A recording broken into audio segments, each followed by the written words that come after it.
இம்மைவானவர் செல்வம் விளைத்திடும் அம்மையேல் பிறவித்து எர்ணித்திடும் எம்மையாளும் இடைமருதன்கள் செம்மையே தொழுவார் வினை சிந்துமே. எல்லாம் வல்ல திருவுருளை இறைஞ்சுகிறேன். திருக்கைலாய பரம்பரை திருவாவடுதுறை ஆதீனம் ஸ்ரீலஸ்ரீ 24வது குருமகா சன்னிதானம் அவர்களின் பொன்னார் திருவடி கவனங்களை மனம் வடிமைகளால் திசை நோக்கி போற்றி பணிந்து வணங்குகிறேன். நிகழ்ச்சியின் தொடக்கத்தில் திருத்தாளச்சதி என்னும் மிக அருமையான பதிகத்தை, அதுவும் பொருள் புரிந்து கொள்வதற்கு ஓர் அரிய பதிகத்தை மிக அருமையாக விண்ணப்பம் செய்த மங்கையர்க்கரசி அம்மையார் அவர்களை வணங்கி மகிழ்கிறேன். நிகழ்ச்சியை தொடங்கி வைத்திருக்கிற இடைமருதீசன் சாத்திர குழுவை சார்ந்த அமைப்பாளர் திருமதி சிவமலர் அம்மா அவர்களை வணங்கிக் கொள்கிறேன். என்னுடைய அன்பிற்குரிய திருப்பணிச்சம்மல் கோமலையா அவர்களை வணங்கி மகிழ்கிறேன். நிகழ்ச்சியில் பங்கு பற்றி இருக்கிற மயிலை சைவ சித்தாந்த சபை, கோமல் ஓம் நமச்சிவாய அறக்கட்டளை, இடைமருதீசன் சாத்திரக்குழு ஆகிய அமைப்புகளை எல்லாம் சார்ந்த அன்பர் பெருமக்கள் அத்தனை பேருடைய திருவடிகளையும் பணிந்து வணங்கி இன்றைய திருக்கழுமல மும்மணி கோவை சிந்தனையை நாம் தொடர்வோமாக. சென்ற வாரம் பார்க்கிற பொழுது எம்மையார் அவர்கள் கூட இப்பொழுது விண்ணப்பம் செய்தார்கள் அல்லவா, அந்த திருவள்ளுவர் தாமரை என்று தொடங்குகிறேன். அருமையான பதியம், முதற் பாடல். அந்த பாடலை நிறைவு பகுதியை நாம் பார்க்கின்ற பொழுது நேரம் கருதி சில செய்திகளை சென்ற வாரம் சொல்ல இயலாமல் போயிற்று. அந்த செய்திகள் சிலவற்றை நாம் சிந்தித்துவிட்டு இன்றைய பாடற்பகுதிக்குள் நாம் செல்லலாம். பட்டினத்தடிகளும் நம்பியாண்டார் நம்பிகளும் நம்முடைய தெய்வ சேக்கராருக்கு காலத்தால் முந்தியவர்கள். இந்த நிகழ்ச்சி நடந்தது 7ஆம் நூற்றாண்டில். ஞானசம்பந்த பெருமான் தன் தந்தையாரோடு பிரம்மபுரீஸ்வரர் திருக்கோயில் திருக்குளத்துக்கு சென்றிருந்த பொழுது தன்னுடைய தந்தையார் சிவபாத இருதயர் நீருள் மூழ்கி அகமருடன மந்திரம் ஜபித்துக் கொண்டிருந்த பொழுது தந்தையை காணாமல் சிகரம் பார்த்து அம்மையே அப்பா என்று அழுதடைத்தார் என்பதை நம்முடைய தெய்வ சேக்கரார் வழியாக ஞானசம்பந்த பெருமானுடைய வரலாற்றை நாம் நன்றாக அறிவோம். ஆனால் இதே நிகழ்ச்சியை தெய்வ சேக்கராருக்கு காலத்தால் முற்பட்டவர்களாகிய பட்டினத்தடிகளும் அவருக்கு பின்னாலே தோன்றி தெய்வ சேக்கராருக்கு முன்னே வாழ்ந்திருந்த நம்முடைய திருமுறைகளை எல்லாம் தொகுத்து தந்த நம்பியாண்டார் நம்பிகளும் இந்த நிகழ்ச்சியை எவ்வாறு பார்க்கிறார்கள் என்பதை பார்க்கிற பொழுது அறிஞர்களுடைய சிந்தனைகள் ஒரே மாதிரியாக இருப்பதை நாம் உணரலாம். என்றாலும் அந்த நிகழ்ச்சியை எப்படி அவர்கள் தருகிறார்கள் என்பதை சில வாரம் நிறைவு பகுதியிலே நேரமின்மையினாலே முழுமையாக பார்க்க இயலவில்லை. எனவே அவற்றை பார்த்து விட்டு நாம் இன்றைய பகுதிக்கு செல்லலாம்.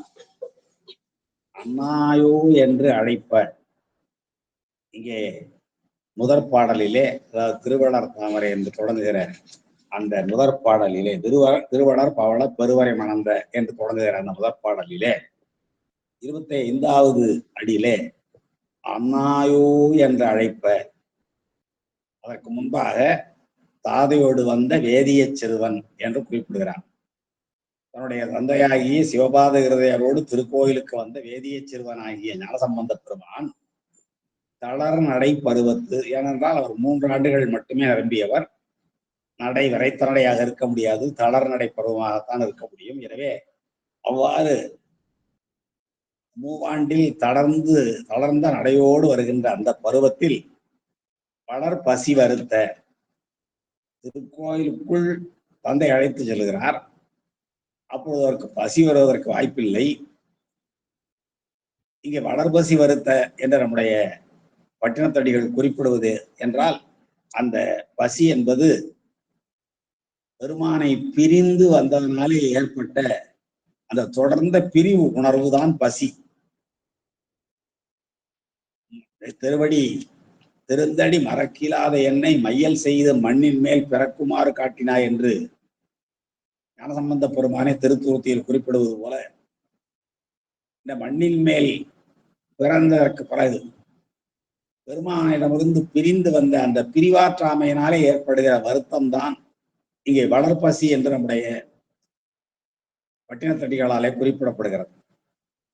அப்படி அண்ணாயோ என்று அழைப்ப அந்த வளர்ப்பசி வருத்த, வளர்ப்பசி என்பது தொடர்ந்து பிரிவு ஒன்றும் பெருமானிடமிருந்து பிரிந்து வந்த அந்த தொடர்பினுடைய பிரிவானது, தொடர்ந்த பிரிவு உணர்வானது வருத்த, அதான் வளர்ப்பசி வருத்த. அண்ணாயோ என்று அழைப்ப அந்த நிலையை, முன்னை நிலையை நினைத்து அம்மையே அண்ணாயோ என்று, இதுதான் நம்முடைய தெய்வ சேக்கடார் அம்மா அப்பா ரெண்டு பேரையும் கூப்பிடுறதா சொல்லுவாரு. இங்கே அண்ணாயோ என்று அழைப்ப அப்பொழுது உடனே பெருமான் இடபாகராக தோன்றி அம்மையோடு வந்து முன்னின்று ஞான போனகம் அருளட்டி குழைத்த அந்த திருமலைப்பாலை, திருமலைப்பால் தான் இங்கே ஞான போனகம், அந்த ஞான போனகத்தை அருளோடு கலந்து குழைத்தார், கொடுத்தார் என்று இங்கே சொல்லுகிறார். அதான் நம்முடைய தெய்வ சேக்கடார் எண்ணறிய சிவஞானத்து இன்னமுதம் குழைத்தருளி என்று குறிப்பிடுவார். அவ்வாறு அருள் அழை திருமலைப்பாலில் சிவஞான போதத்தை, சிவஞானத்தை கலந்து குழைத்து அந்த ஆனாத்திரளை நீங்காத உருண்டையாக அந்த உணவை அவன் வயின் அருள, அண்ணாயோ என்று அழைத்த அந்த குழந்தையினிடம் அருள அந்தன் முனிந்து. இதற்கிடையில உள்ள நிகழ்ச்சிகளை நம்முடைய தெய்வ சேக்கடார் வழியாக விரித்து பார்க்கிறோம். அவர் அதை அருந்தி விடுகிறார். அவருடைய வாயிலிருந்து சற்றே பால் ஒழுகி இருக்கிறது. அதை பார்த்தவுடன் அந்த அந்தணனாகிய சிவபாத இருதயர் முனிந்து தந்தார் யார் என, நாம் பின்னாடி தெய்வ சேக்கடார் அதை எவ்வாறு சிந்திக்கிறார் என்பதையும் பார்க்கலாம். தந்தார் யார், இந்த உணவை உனக்கு கொடுத்தவர் யார் என அவனை காட்டுவன் அப்ப, நான் அவனை உனக்கு காட்டுகிறேன் தந்தையே என்று அந்த வானார் வானிலே அந்த சிகரம் பார்த்து ஓருடைய செவியன் என்றும் அந்த இலக்கணமெல்லாம் சென்ற வாரம் பார்த்தோம், அடையாளம் காட்டுகிறார். தோளுடைய செவியன் என்றும் வீடுடைய பெம்மான் என்றும் கையில் சுட்டி காட்ட, நீ வெளிப்பட்டருளினை, அங்கே வெளிப்பட்டருளினை என்று, வெளிப்பட்டருளினை என்பதை அங்கே யாருக்கு வெளிப்பட்டருளினார் என்பதை வெளிப்படையாக சொல்லாமல், நான் சுட்டி காட்டுவேன் என்று சொல்லி அவனை காட்டுவேன் என்று தன்னுடைய தந்தையிடம் சொன்ன ஞானசம்பந்த பெருமான் தோளுடைய செவியன் என்றும் பீருடைய பெம்மான் என்றும் அடையாளம் காட்டுகிறார், கையில் சுட்டி காட்டுகிறார். அவ்வாறு காட்டிய உடனே ஐயனே பெருமானே நீ வெளிப்பட்டருளினை, அங்கே உடனே வெளிப்பட்டருளினாய் என்று அவர் பொதுவாக குறிப்பிடுகிறார். அந்த வெளிப்பாடு, பெருமான் தோன்றிய தோற்றம் அவருடைய தந்தையாருக்கு தெரிந்ததா என்றால், பிள்ளையார் கையில் சுட்டி காட்டிய போதிலும் தந்தையார் கண்டீர் என்பதுதான் உண்மை. ஞானசம்பந்த பெருமான் தான் அந்த காட்சியை கண்டாரே தவிர அவருடைய தந்தையாரால் காண முடியவில்லை. ஆனால் இங்கே வெளிப்பட்டவருடைய அங்கே என்று பொதுவாக பெருமான் இவ்வாறு அடையாளம் காட்டியவுடன் வெளிப்பட்டார் என்ற செய்தியை தெய்வ சேக்கடாருக்கு முன்பாக பாடிய பட்டினத்தடிகள் இவ்வாறு குறிப்பிட்டு காட்டுகிறார். இந்த நிகழ்ச்சியினை நம்முடைய நம்பியாண்டார் நம்பிகள் அவரும் தெய்வ சேக்கடாருக்கு காலத்தால் முற்பட்டவர். அவர் எப்படி சொல்லுகிறார், வேத தலைவனை மெல் விரலால், வேத தலைவனை, வேதத்தின் தலைவனாக விளங்குகிற, வேதத்தின் உட்பொருளாக விளங்குகிற, வேதத்தை தந்தவராக விளங்குகிற, வேதங்களாலும் தேடப்படுகிறவராகிய நம்முடைய பெருமானை தோட்டியங்காரன் இவன் என்று தானைக்கு சூழ் விசும்பில் காட்டிய கன்று, கன்று என்று உருவகப்படுத்துகிறார் நம்முடைய ஞானசம்பந்த பெருமானை நம்பியாண்டார் நம்பிகள். தோட்டியங்காதன், தோழணிந்த காதை உடையவன், என்று இவன் என்று தாதைக்கு சூழ் விசும்பில் காட்டிய கன்று, ஆகாயத்திலே காட்டிய கன்று போல்வார் என்று ஞானசம்பந்த பெருமானுடைய இந்த தோளுடைய செவியன் பீடுடைய பெம்மான் என்று பட்டினத்தடிகள் குறிப்பிட்ட இந்த கருத்தை அப்படியே அவர் சொல்லுகிற பொழுது வேத தலைவனாக விளங்குகிற பெருமானை தன்னுடைய மெல்லிய விரல்களால், ஏனென்றால் தளரடை பருவத்தில் இருக்கிற மூவாண்டு குழந்தை எது தன்னுடைய மெல்லிய விரலால் தோட்டியங் காதன் இவன் என்று தாதைக்கு சூழ் விசும்பில் காட்டிய கன்று என்று நம்பியாண்டார் நம்பிகள் ஆளுடைய பிள்ளையார் திருவந்தாதி என்னும் ஊரிலே குறிப்பிடுகிறார். எப்பொழுது ஞானப்பால் ஊட்டப் பெற்றார் என்ற செய்தியை குறிப்பிடுகிற பொழுது அழிவந்த கண் பிசைந்து நம்பியாண்டார் நம்பிகள் குறிப்பிடுவதைத்தான் நான் சொல்லுகிறேன். அழிவந்த அந்த கருணையே வழிகின்ற அந்த தன்னுடைய கண்களை விசைந்து கொண்டு அத முதல் பாடல்லையே சொல்லுவார். தெய்வ சேக்கிழார் நம்முடைய ஞானசம்பந்த பெருமானுடைய அவதார நோக்கத்தை சொல்லுகிற பொழுது பூத பரம்பரை பொலிய புனிதவாய் மலர்ந்து அழுத என்று குறிப்பிடுவார். அதான் இங்கே அழிவந்த கண் பிசைந்து ஏங்கலும், தன்னுடைய கண்ணை கசக்கி கொண்டு அந்த குழந்தை ஏங்கிய உடனே எங்கள் அரண் என்று உரிமையோடு பெருமானை குறிப்பிடுகிறார் நம்பியாண்டார் நம்பிகள். எங்கள் அரண் துணையாம், அரணுடைய துணையாக விளங்குகிற உமையம்மையார், அந்த உமையம்மையார் எப்படி குறிப்பிடுகிறார்? கிளிவந்த சொல்லி, கிளி போன்ற இனிமையான சொற்களை பேசக்கூடியவளாகிய அம்மை, அவள் எங்களுடைய அரண் துணை. அவள் அந்த அழிவந்த கண் பிசைந்த அந்த குழந்தை அழுத உடனே எங்களுடைய அரணது துணையாக விளங்குகிற கிளிவந்த சொல்லியாகிய, கிளியை போலும் இனிமையாக சொற்களை பேசக்கூடியவளாகிய எங்கள் அம்மை பொற்கிண்ணத்தில் ஞான அமுதளித்த, பொற்கிண்ணத்திலே ஞானம் குழைத்து அமுதை அளித்தார் என்று நம்பியாண்டார் நம்பிகள் அந்த அவளுடைய பிள்ளையார் திருவந்தாதியில் குறிப்பிடுகிறார். அவளுடைய பிள்ளையார் கலம்பகம் என்று ஒரு நூல் இருக்கிறது. சென்ற வாரமே நாம் சிந்தித்தோம். 11ஆம் திருமுறையிலே நம்முடைய நம்பியாண்டார் நம்பிகள் பாடி தொகுக்கப்பட்ட 10 நூல்களிலே 6 நூல்கள் ஞானசம்பந்த பெருமானை பற்றிய நூல்கள். ஞானசம்பந்த பெருமானை தன்னுடைய குருவாக கொண்டவர் நம்பியாண்டார் நம்பிகள். அவர் அந்த ஆவுடைய பிள்ளையார் திருக்கலம்பகம் என்ற ஒரு நூலிலே 11ஆம் திருமுறையில் உள்ள அந்த 6 நூல்களும் மிக அருமையான நூல்கள். ஞானசம்பந்த பெருமானுடைய வரலாற்றை சொல்லுகிற அற்புத நூல்கள். அதுல திருக்கலம்பகம் என்ற நூலில் நற்கண்ணி அளவிறந்த ஞானத்தை அமுதாக்கி, நற்கண்ணி அளவிறந்த ஞானத்தை அமுதாக்கி பொற்கிண்ணத்து அருள்புரிந்த போனகம் முன் நுகர்ந்தனையே தோழனி காதினம் என்றும் தொல் அமரர்க்கு எஞ்ஞான்றும் தேடறிய பராபரனை செழுமறையின் அகன்பொருளை அந்தி செம்பன் மேனியனை அடையாளம் பல சொல்லி உந்தைக்கு காண அரண் உவனாம் என்று உரைத்தனையே. காட்டுவன் அப்ப என்று நம்முடைய பட்டினத்தடிகள் சொல்லுகிறார். ஐய நீ அங்கே வெளிப்பட்ட அருளினை என்றும் குறிப்பிடுகிறார். அதை நம்முடைய ஆவுடைய பிள்ளையார் திருக்கலம்பகம் என்ற நூலில் நம்பியாண்டார் நம்பிகள் அந்த காட்சி எப்படி சொல்லுகிறார்? நற்கண்ணி, நற்கண்ணி என்றால் அங்கையர் கண்ணி, அம்மையார். அம்மையார் கண், அந்த கண் பார்வையிலேயே உலகத்தில் உள்ள எல்லா உயிர்களையும் காக்கின்ற அருள் நிரம்பிய கண். அதனாலதான் அங்கையர் கண்ணினுடைய அம்மையினுடைய கண்ணை அருள் சுரந்து பொழிகின்ற கண் என்பார் திரிகூடராசப்ப கவிராயர். அங்கையர் கண் அம்மை திரு அருள் சுரந்து பொழிவதன. அங்கையர்கண் அம்மை திரு அருள் சுரந்து பொழிவதன என்று அந்த அருவி விழுகிற வீழ்ச்சியை சொல்கிற பொழுது எவ்வாறு விழுகிறதாம்? அங்கையர்கண் அம்மையினுடைய கண்களிலிருந்து அருள் சுரந்து பொழிவது போல வருதுன்னு சொன்னார். அப்ப அந்த அம்மையினுடைய கண்கள் அருள் பொழிகின்ற கண்கள். அதான் இங்கே நற்கண்ணி என்று நம்முடைய நம்பியாண்டார் நம்பிகள் குறிப்பிடுகிறார். நற்கண்ணி அளவிறந்த ஞானத்தை, ஞானசம்பந்த பெருமான் பெற்றிருக்கிற ஞானத்துக்கெல்லாம் என்ன காரணம் என்றால் நம்முடைய உமையம்மையார் அளவிறந்த ஞானத்தை அமிர்தாக்கி, ஞானத்தை அமிர்தாக்கி, நம்ம தெய்வ சேக்கடார் எப்படி குறிப்பிடுகிறார் என்பதை நான் பின்னாடி பார்ப்போம்.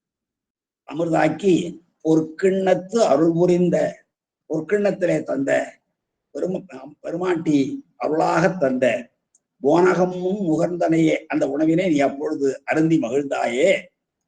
அருந்திய உடனே தன்னுடைய தந்தையார் கேட்ட, அவருக்கு எப்படி அடையாளம் காட்டினாய்? தோடணி காதினன் என்றும் தோடு அணி தோளுடைய செவியன் என்று நம்முடைய அகச்சான்றாக ஞானசம்பந்த பெருமான் பாடுவதுதான். தோழணி காதினன் என்றும் தொல்லமரருக்கு எஞ்ஞான்றும் தேடறிய பராபரனை. அவர் யார் என்றால் தேவர்களாலும், தொன்மையான தேவர்களாலும், அது திருமாலா பிரமனா இந்திராதி தேவர்களா யாராக இருந்தாலும் தொல்லமரருக்கு எஞ்ஞான்றும் தேடறிய பராபரனை, எக்காலத்திலும் தேடுவதற்கு அரியதான், முடியாத இல்லை, அரிய பராபரனை, மேலான பெருமானை, செழுமறையின் அகன்பொருளை, செழுமையான வேதங்களின் உட்பொருளாக அகன்ற பொருளாக விளங்குகின்ற பெருமானை, அந்திச்சம் மேனியனை. எத்தனை அடைமொழிகள், எத்தனை சிறப்புகளை பெருமானை பற்றி குறிப்பிடுகிறார் பாருங்கள். தோழனி காதினன் என்று யாருக்கு சொன்னார், யாரை காட்டி சொன்னார் என்றால் தொல்லமரற்கு எஞ்ஞான்றும் தேடறிய பராபரனை, செழுமறையின் அகன்பொருளை, அந்திச்சம் மேனியனை. அந்திச்சம் மேனியன் செம்மேனி அம்மான் அல்லவா, அந்தி வண்ணத்தியல் வானத்தின் அந்த நிறத்தை உடைய பெருமானை, அந்திச்சம் மேனியனை அடையாளம் பல சொல்லி, அடையாளம் பல சொல்லி, அதுதான் நம்முடைய தெய்வ சேக்கடார் எப்படி பாடுகிறார். அதுக்கு முன்னாடி அகச்சான்றாக தோளுடைய செவியன் விடையேறி ஓர் தூவன் மதிசூடி காளுடைய சுடலை பொடி பூசி என்று இத்தனை அடையாளம் எழுகிறார். தோளுடைய செவியன் விடையேறி தூவன் மதிசூடி காளுடைய சுடலை பொடி பூசி என்று அந்த தேடறிய பராபரையின் செழுமறையின் அகன்பொருளை, அந்திச்சம் மேனியனை அடையாளம் பல சொல்லி, ஒன்றில்ல அடையாளம் பல சொல்லி உந்தைக்கு காண, உன்னுடைய தந்தையாகிய சிவபாதையர் கண்டு மகிழ, அரண் உவனாம் என்று அவன்தான் இங்கே அந்த தலைவன் தான் மேலே, இவன் அவன் உவன் என்ற அந்த காலத்திலே வழக்கம் உண்டு. அண்மை சுட்டு இவன் என்பது, சேய்மை சொட்டு அவன் என்பது. பக்கத்தில் இருக்கிறவர்களை இவன் என்றும், தூரத்தில் இருப்பவர்களை அவன் என்றும், இடைப்பட்டவர்களை உவன் என்றும் சொல்லுகின்ற ஒரு வழக்கம் நம்முடைய தமிழில் ஒரு காலத்தில் இருந்தது. அதனாலதான் சுட்டெழுத்துக்கள்ல அ இ உ என்ற 3 எழுத்தும் சுட்டெழுத்துக்கள் என்று சொல்லுவார்கள். இப்பொழுது அந்த உகர சுட்டெழுத்தே இல்லாமல் போயிட்டு உவன் என்று யாரையும் நாம் சொல்வதில்லை. அவன் இவனோடு நடத்திக் கொள்கிறோம். உந்தைக்கு காண அரண் உவனாம் என்று உரைத்தனையே என்று ஆளுடைய பிள்ளையார் திருக்கலம்பகம் என்ற அருமையான நூலில் உடைய நம்பியாண்டார் நம்பிகள் இந்த வரலாற்றை சொல்லுகிறார். நான் ஏன் இவற்றையெல்லாம் சொல்லுகிறேன் என்றால், தெய்வ சேக்கிழாருக்கு முற்பட்டவர்களாகிய இந்த 2 ஆசிரியர்களும் இதே நிகழ்ச்சியை எப்படி நமக்கு விளக்கி இருக்கிறார்கள் என்பதை நாம் உணர்ந்து கொள்வதற்காகத்தான். இன்னும் நம்முடைய நம்பியாண்டார் நம்பிகள் திருத்தொண்டர் திரு அந்தாதியில் எல்லா நாயன்மார்களையும் பற்றி சொல்லுகிற பொழுது ஞானசம்பந்த பெருமானை எப்படி சொல்கிறார் என்றால், வையம் மகிழ யாம் வாழ அமணர் வலிதொலைய ஐயன் பிரமபுரத்திற்கு அம்மன் குதலை செவ்வாய் பையம் இழற்றும் பருவத்து பாட பருப்பதத்தின் தையல் அருள் பெற்றவன் என்பர் ஞானசம்பந்தரையே என்று குறிப்பிடுகிறார். வையம் மகிழ யாம் மகிழ, இந்த வையமகள் என்றால் உலகத்தில் உள்ள எல்லா உயிர்களும் மகிழவும், சைவர்களாகிய நாமெல்லாம் நல்வாழ்வு பெற்று வாழவும், அமணர்களுடைய வலிமையெல்லாம் தொலைந்து போகவும், அவர்களுடைய கொடுமைகள் எல்லாம் நீங்கவும், ஐயன் பெருமான் பிரமபுரத்தரருக்கு அம்மன் குதலை செவ்வாய், அழகிய மென்மையான குதலை மறைமொழி பேசுகிற தன்னுடைய செவ்வாயினாலே பையம் இழற்றும் பருவத்து மெல்ல மெல்ல பேசுகின்ற அந்த 3 ஆண்டு பருவத்திலேயே பாட பாட பருப்பதத்தின் தையல், பருப்பதம் என்பது இமயமலை, கைலை மலை, அந்த பர்வதராஜனுடைய மகள் தானே பார்வதி. எனவே பருப்பதத்தின் தையல் என்றால் உமையம்மையனுடைய அருள் பெற்றனன் என்பர் ஞானசம்பந்த பெருமானை என்று திருத்தொண்டர் திருவந்தாதியிலே அவர் எழுதிய 6 நூல்கள் அல்லாமல் இது வேறு ஒரு நூல். திருத்தொண்டர் திருவந்தாதி ஞானசம்பந்த பெருமானை பற்றிய 6 நூல்கள் மட்டும் அல்லாமல் அவர் எழுதிய பிற 4 நூல்களில் ஒன்று திருத்தொண்டர் திருவந்தாதி. நாயன்மார்கள் தனியடியார்கள், தொகையடியார்கள் அத்தனை பேருடைய வரலாற்றையும் 1-2 பாடல்களிலே, 4 மட்டும் 2 பாடல்கள், மற்ற 3 எல்லோருக்கும் ஒவ்வொரு பாடல் வீதமாக சொல்லுகிற அந்த திருத்தொண்டர் திரு அந்தாதி. அந்த திருத்தொண்டர் திரு அந்தாதியிலே இவ்வாறு இந்த நிகழ்ச்சியை பையம் மகிழவும் யாம்பாழவும் அமணருடைய வலிதொலையவும் அந்த பையம் இழற்றும் பருவத்தே அம்மையனுடைய அருள் பெற்றான். அதனாலே மூவாண்டில் பாடினார் எங்கள் ஞானசம்பந்தன் என்று குறிப்பிடுகிறார். இன்னும் ஆளுடைய பிள்ளையார் திருத்தொகை என்று ஒரு நூல் இருக்கிறது. நம்பியார் நம்முடைய ஞானசம்பந்த பெருமானுடைய வரலாற்றை 65 அடிகளில் ஆளுடைய பிள்ளையார் திருத்தொகை என்ற ஒரு நூல் வழியாக 65 அடிகளில் ஆளுடைய பிள்ளையாருடைய வரலாற்றை மிகச் சுருக்கமாக தருகிறார். அது ஒரு நூல். அதுல ஊழி முதல்வன் உவனென்று காட்ட வல்லான். ஊழி முதல்வன் உவன். நம்ம முதல்ல பார்த்தோம். உவன் என்றால் அவன், இவன், உவன். இவன் என்றால் அண்மையில் இருப்பவன், அவன் என்றால் தூரத்தில் இருப்பவன், ரெண்டு இடைப்பட்ட இடத்துல இருக்கிற உவன். அப்போ ஊழி முதல்வனாகிய பெருமான் இந்த யார் கொடுத்த பாலை உண்டா என்று கேட்கிற பொழுது ஊழி முதல்வன் உவன் என்று காட்டவலான் என்று ஆடைய பிள்ளையார் திருத்தொகை என்ற நூலிலே நம்முடைய நம்பியாண்டார் நம்பிகள் குறிப்பிடுகிறார். அது தெய்வ சேக்கிழாருக்கு முன்பாக ஞானசம்பந்த பெருமானுடைய இந்த வரலாற்றை, இந்த ஒரு வரலாற்றை மட்டும் இவ்வாறு இவர்களெல்லாம் குறிப்பிடுவதை நாம் பார்க்கிறோம். அடுத்து ஒரு சில ஞான சாஸ்திர நுட்பங்களையும் இதெல்லாம் பார்க்க வேண்டும். இந்த நாயன்மார்கள் ஆளுடைய பிள்ளையார் போன்றவர்கள் எல்லாம் அந்த 3 ஆண்டில் எவ்வாறு பாடினார்கள்?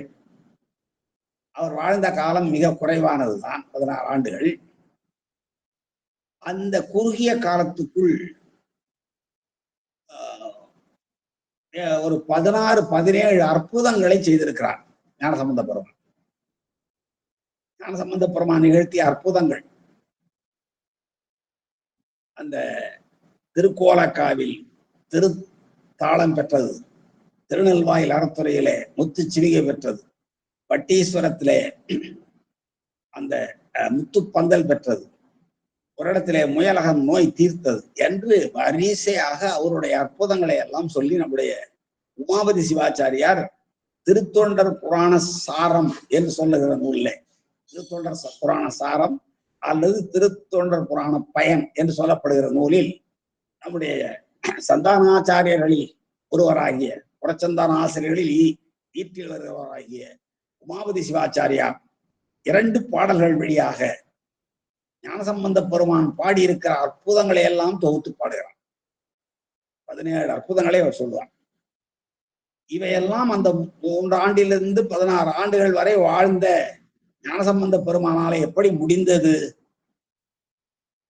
அப்படி ஏதேனும் தவம் செய்தாரா என்றெல்லாம் ஒரு ஐயப்பாடை பரசமயத்தவர்கள் மற்றவர்கள் எழுப்பக்கூடும். அப்போ நம்முடைய மாதவ சிவஞான சுவாமிகள் குறிப்பிடுகிறார்கள், ஆளுடைய பிள்ளையார் முதலிய நாயன்மார்க்கு தவமின்றியும் ஞானம் நிகழ்ந்ததாலோ, தவம் இல்லாமலே அவர்கள் எந்த தவமும் செய்யாமலே அவர்களுக்கு ஞானம் வந்ததா? ஏன்னா சரியே கிரிய யோகம் எல்லாம் செய்தால் தானே ஞானம் வரும் என்றெல்லாம் சொல்லுகிறோம். இவர்களை எதுவுமே செய்யாமலே 3 ஆண்டில் ஞானம் பெற்றாரே இல்லைங்களா? 3 ஆண்டில் ஞானம் பெற்றதை நம்முடைய தெய்வ சேக்கிழார் மிக தெளிவாக சொல்லுகிறார். சிவனடியே சிந்திக்கும் திருப்பெருகு சிவஞானம், பவமதனை அறமாற்றும் பாங்கினில் ஓங்கிய ஞானம், ஓமையிலா கலைஞானம், உணவறிய மெஞ்ஞானம், தவமுதல் சம்பந்தர் தாம் உணர்ந்தார் அநிலையில் என்று அந்த சிவஞான தெள்ளமுதம் குழைத்து திருமுலைப்பாலை உண்டவுடனே தவமுதல்வராகிய சம்பந்தர் எல்லாவற்றையும் பெற்றார். திருப்பெருகு சிவஞானம் பெற்றார், வாங்கினில் ஓங்கிய ஞானம் பெற்றார், ஓமையிலா கலைஞானம், உணர்வறிய மெய்ஞானம் பெற்றார். இதெல்லாம் 3 ஆண்டுகளில் நிகழுமா? ஞானமின்றி நிகழ்ந்ததா? தவமின்றியும் ஞானம் நிகழ்ந்ததா என்னும் ஒரு சந்தேகம் நமக்கு வருமானால் அது நீங்குதற்கும் படிமுறையானன்றி இவ்வுரு பிறவியில் செய்த தவத்தானே அமையாதென்பது உணர்த்துவதற்கும் முற்செய்தவம் என விசேடித்தார் என்று நம்முடைய மாபாடியத்துல சிவஞான சுவாமிகள் தம் முதல் குருவுமாய் தவத்தினில் உணர்த்த என்ற அந்த விளக்கத்தில் நாம் பார்க்கலாம். இன்னும் நம்முடைய ஞானசாஸ்திர நூல்கள் பலபடியாக இந்த செய்திகளை எல்லாம் சொல்லுகின்றன. துரியம் கடந்த இத்தொண்டர்க்கு சாக்கரம் துரியமாய் நின்றதற்கு உந்தீபர துறந்தவர் அவர்களின் புத்தி பெற சுரந்த என்று திரு உந்தியார்ல, அதே திருக்களிற்றுப்படியார்ல துரியம் கடந்த சுடர் தோகையுடன் என்றும் பிரியாத இருக்கின்ற பெருமான், அம்மையோட அப்பாக விளங்குகிற அந்த பெருமான் துரியத்தை சாக்கிரத்தை செய்தவர்களி சாக்கர நிலையில் விழிப்பு நிலையிலேயே நம்முடைய கருவிகரணங்கள் எல்லாம் வேலை செய்து கொண்டிருக்கிற அந்த சாக்கர நிலையிலேயே துரிய நிலையை தந்து தான் செய்யும் தன்மைகளும் ஆக்கியிருக்கும் அன்பர்கவன் தான் என்னெல்லாம் செய்ய முடியுமோ அதையெல்லாம் தன்னுடைய அன்பர்கள் வழியாக செய்யவும் கூடும், செய்யவும் செய்திருப்பார் என்று கழித்துப்படியார்ல வருகிறது. எல்லாம் நம்முடைய அன்பர்கள் கழித்துப்படியாரெல்லாம் தொடர்ந்து பாடம் கேட்டு நன்றாக உள்வாங்கி இருக்கிற செய்திகள் தான். இன்னும் திருக்களித்துப்படியார்ல கொஞ்சம் ஒருபடி மேலே போய் சுரந்த திருமுலைக்கே தூய சிவஞானம் சுரந்துண்டார் பிள்ளை என சொல்ல, இந்த செய்தியை யாரோ ஒரு அந்தனர் மதுரை மாநகரிலே திருக்கோயிலுக்குள் நம்முடைய குலச்சிறையாரும் மங்கையர்க்கரசியார் இருக்கிற நேரத்திலே அங்கே சமணம் தலை ஓங்கி சைவம் பின் தங்கியிருந்த நிலையில் அவர்கள் சைவத்தை எப்படி மீண்டும் ஸ்தாபிப்பது, நிலைக்க செய்வது என்று கவலையோடு இருந்த நேரத்தில் இங்கிருந்து சென்ற தென் திசையிலும் சென்ற ஒரு அந்தனர் ஒருவர் இயல்பாக சொல்லிக் கொண்டிருக்கிறார்.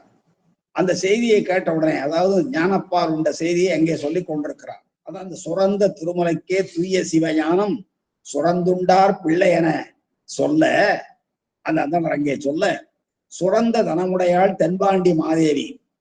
இதை கேட்டவுடனே தென்பாண்டி மாதேவி ஆகியவள் அவள் மார்பிலே பால் பொங்கிட்டான். சுரந்த தனமுடையாள், தாழ்ந்த மனமுடையாள், அன்பிருந்தவாறு உள்ளம் நெகிழ்ந்த நிலையிலே அவளுடைய அன்பு அவ்வாறு வெளிப்பட்டது என்று திருக்களித்துப்படியார்களே ஒரு செய்தி வரும். இப்படியெல்லாம் ஞானசம்பந்த பெருமானுடைய வரலாற்றை, இவையெல்லாம் தெய்வ சேக்கடாருக்கு காலத்தால் பிற்பட்டவர்கள். நான் முன்பே சொன்ன அந்த 2 பேரும் தெய்வ சேக்கடாருக்கு காலத்தால் முந்தியவர்கள். ஆனால் இந்த நிகழ்ச்சியை தெய்வ சேக்கிழார் எப்படி குறிப்பிடுகிறார், இவையெல்லாம் நான் சென்ற வாரம் சிந்திக்க நேரமின்மையினாலே அவசரமாக விட்டு சென்று விட்டேன். அதை நினைவுபடுத்துவதற்காகத்தான் இந்த வகுப்பில் நான் தொடங்குகிறேன்.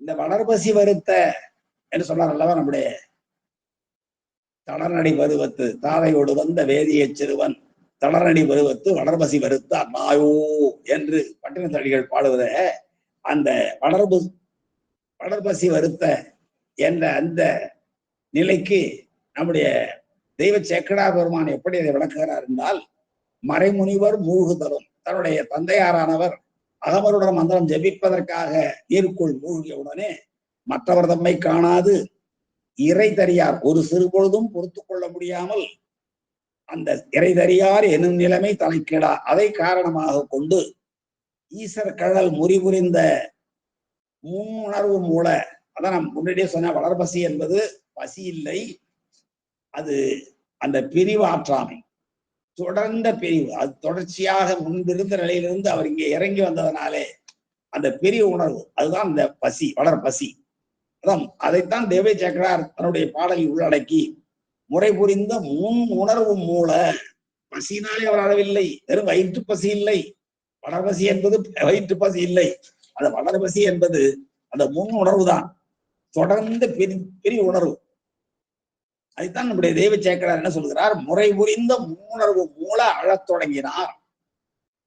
அப்போ நிறைவுணல் வாதிக்கரையில் நின்றருளும் பிள்ளையார் இவ்வாறு அழுதார். அடுத்தது அந்த அம்மையார் உடனே தந்தையோடு வந்து பெருமானோடு வர, பெருமான் என்ன சொல்கிறார், இந்த பட்டினத்தடிகள் சொன்னது, அண்ணாயோ என்ற அழைப்பு முன்னின்று ஞான போனகம் அருளட்டி குடைத்த ஆனாத்திரளை அவன்மையின் அருள என்று அம்மையாருடைய அந்த ஞான போனகம் தந்த நிகழ்ச்சியை பட்டினத்தடிகள் பாடுகிறார் அல்லவா. அதை நம்முடைய தெய்வ சேக்கரார் எப்படி பாடுகிறார், ஆரணமும் உலகேழும் ஈந்தருளி, ஆரணமும் உலகேழும் ஈந்தருளி அனைத்தினுக்கும் காரணமாய் வளம் பெருகும் கருணை திரு வடிவான சீரணங்கு. அம்மையாரை சொல்லுகிறார், ஆரணமும் வேதங்களையும் உலகேழும் 7 உலகங்களையும், பொழிலேழு 7 உலகங்கள் என்று சொல்வது ஒரு மரபு, கீழே 7 மேலே 7 இடையிலே நாம் இருக்கிறோம் என்பது. அதுபோல ஆரணமும் உலகேழும் ஈந்தருளி அனைத்தினுக்கும் காரணமாய், எல்லாவற்றுக்கும் காரணம் யார் என்றால் அம்மையப்பர் தான். காரணமாய் வளம் பெருகு கருணை திரு வடிவான சீரணங்கு சிவபெருமான், சீரணங்காகிய உமையம்மை சிவபெருமான் அருளுதலும், இந்த குழந்தை அழுகிறது நீ பால் ஊட்டி வா என்று பெருமான் அருளுதலும், சென்றணைந்து வாரிணங்கு திருமுலைப்பால் வள்ளத்துள் கறந்து, கச்சணிந்த தன்னுடைய தனபாரங்களில் இருந்து பாலை கறந்து பொற்கிண்ணத்திலே கலந்து அருளி, எண்ணறிய சிவஞானத்து இன்னமுதம் குழைத்தருளி, அதிலே எண்ணுவதற்கும் அறிய சிவஞானம் என்ற ஒன்றை அந்த பாலோடு குழைத்தருளி, உன்னடிசில் என ஊட்ட, அந்த அழுகின்ற குழந்தைக்கு முன்னாலே சென்று இதை உண்டாயாக என்று ஊட்ட, உமையம்மை எதிர்நோக்கும் கண்மலர் நீர் துடைத்தருளி, அவளை எதிர்நோக்குகின்ற பெருமானுடைய ஞானசிம்ம பெருமானுடைய கண்களுடைய கண்ணாகிய மலரிலிருந்து வருகின்ற கண்ணீர் துளைகளை அம்மை துடைக்கிறாள். எப்படிப்பட்ட ஒரு பேற்றினை ஞானசம்பந்த பெருமான் பெற்றிருக்கிறார் என்று நினைத்து பார்க்கிற பொழுது, குழந்தை அழுகிறது, தாய் கண்ணீரை துடைப்பாள், உலக இயற்கை. ஆனால் இங்கே ஞானசம்பந்த பெருமான் ஆகிய குழந்தை அழ, உமையம்மை உன்னடிசில் என ஊட்ட, உமையம்மை எதிர்நோக்கும் கண் மலர் நீர் துடைத்தருளி, அந்த குழந்தை அழுது அல்லவா, அந்த கண்ணீரை துடைத்தருளி கையில் பொற்கிண்ணம் அளித்து, இந்த குழந்தையனுடைய அழுகையை போக்கி கையிலே பொற்கிண்ணத்தை கொடுத்து, அண்ணலை அங்கு அழுகை தீர்த்து அங்கணனார் அருள் புரிந்தார் என்று அந்த அருள் செய்வதற்கு மூல காரணமாக இருந்தவர் நம்முடைய பெருமானார்வான் என்று குறிப்பிடுகிறார் அங்கே தெய்வ சேக்கலார். அப்போ முனிந்து தந்தார் யாரென்னு அவர் கேட்டார்ல, தந்தார் யாரென அவனை காட்டும், தந்தார் யாரென அந்தணன் முனிந்து, கடினத்தடியுடைய வரிகளை நான் சொல்கிறேன், அந்தணன் முனிந்து தந்தார் யார் என அவனை காட்டுவன் அப்ப என்று சொல்லிதான் தோடைய செவியன் என்றும் கீழுடைய பெம்மான் என்றும் கையில் சுட்டி காட்டினான். அப்போ நீ வெளிப்பட்டாய். அதை நம்முடைய தெய்வச்சேக்கரார் எப்படி குறிப்பிடுகிறார், சீர்மறைவோர் சிவபாத இருதயரும் சிறுபொழுதில் நீர் மருவி தாம் செய்யும் நியமங்கள் முடித்தேறி, அதற்குள்ளே இங்க குழந்தை பாதெல்லாம் முடித்தாகிவிட்டது. அப்போ அந்த சீர்மறைவோராகிய சிவபாத இருதயர் அகமருடன மந்திரங்களை எல்லாம் முடித்து கொண்டு நீரிலிருந்து எழுந்து வருகிறார். சிறுபொழுதில் நீர் மருவி தாம் செய்யும் நியமங்கள் முடித்தேறி பேருணர்வில் பொலிகின்ற பிள்ளையார் தம்மை நோக்கி, அவர் விட்டு போனதற்கும் இப்பொழுது காணுகிற காட்சிக்கும் நிறந்த வேறுபாடு இருக்கிறது ஞானசம்பந்த பெருமானிடம். அந்த பேருணர்வோடு வழங்குகிறாராம். அந்த பாலை அருந்திய உடனே அந்த பேருணர்வில் பொலிகின்ற பிள்ளையார் தம்மை நோக்கி, யாரளித்த பால் அடிசில் உண்டது நீர், யார் கொடுத்த பால் உணவை நீ உண்டாய் என்று கோபிக்கிறார். என வெகுளா என்று அவர் வெகுண்ட உடனே, எச்சில் மயங்கிட உனக்கு ஈதிட்டாரை காட்டு, எச்சில் கலந்த பாலை யார் உனக்கு தந்தது, அதை காட்டுவாயாக என்று கேட்டவுடனே, கை சிறியது ஒருமாறு கொண்டு வச்ச கையில் இருக்கிற ஒரு சின்ன குச்சியை வச்சுட்டு அந்த குழந்தையை அடிக்க போகிறார் தந்தையாராகி சிவபாத இருதயர். அப்பொழுது ஒரு கால் எடுத்து தூக்கி கொண்டு, அச்சிறிய பெருந்தகையார், அச்சிறிய பெருந்தகையார், வயதால் சிறியவர், உருவத்தால் சிறியவர், தகைமையினால் பெரியவர், பெருமானுடைய அருளை பெற்றவர், பெருமாட்டியினுடைய சிவஞான தெள்ளமுதத்தை உண்டவர். எனவே அவர் பெருந்தகையாராகிறார். உருவத்தால் வயதால் சிறியவராக இருந்தாலும் அவர் பெருந்தகையுடையவராகிறார். அதனால்தான் இங்கே நம்முடைய தெய்வ சேக்கலார் என்ன சொல்கிறார், அச்சிறிய பெருந்தகையார் என்ற அச்சிறிய பெருந்தகையார் ஆனந்த கண்துளி பெய்து உச்சியினில் எடுத்தருளும் ஒரு திருக்கை விரல் காட்டி, அதுக்கு பிறகுதான் தோளுடைய செவியன் என்ற அந்த பதிக பொருளை விளக்கி காட்டுவார் நம்முடைய தெய்வ சேக்கலார். இப்படி அம்மாயோ என்று அங்கே விழித்த உடனே காட்டுவது போல இங்கே மெய்மேற்கண் துளி மணிப்ப வேறெங்கும் பார்த்தழுவார். தந்தையார் குளத்துல மூழ்கி இருக்கிற பொழுது அந்த குளத்தைத்தானே பார்த்து அழுந்திருக்க வேண்டும். அந்த குழந்தை திருஞான சம்பந்தர் புராணத்திலே தெய்வ சேக்கலார் எப்படி குறிப்பிடுகிறார், மெய்மேல் கண் புனிபறிப்ப, மெய்மேல் கண் பனி துளிப்ப, ஞானசம்பந்த பெருமானாகிய அந்த குழந்தையினுடைய கண்களில் இருந்து நீரான வர வேறெங்கும் பார்த்து அழுவார். சிகரம் பார்க்கிறார், சிகரம் பார்த்து அல்லவா அழுகிறார். தம் மேலை சார்புடர்ந்தோ, அந்த அழுகைக்கு அடிப்படை காரணம் என்ன, தம் மேலை சார்பு, பெருமானோடு சார்ந்திருந்த அந்த நிலை, அங்கே பெருமானோடு சார்ந்திருந்த நிலையிலிருந்துதான் இங்கே அவர் இறங்கி வந்திருக்கிறார். பெருமானால் நமக்காக அனுப்பப்பட்டிருக்கிறார். மனசமயங்களை நிராகரிக்கவும் திருவண்ணை தோழியின் பரவவும் வேதனரி தழைத்தோங்கவும் மிகு செய்வ துறை வழங்கவும் பூத பரம்பரையாகிய நாமெல்லாம் பொலியவும் தான் ஞானசம்பந்த பெருமான் இங்கே பெருமானாலே அனுப்பப்பட்டிருக்கிறார்.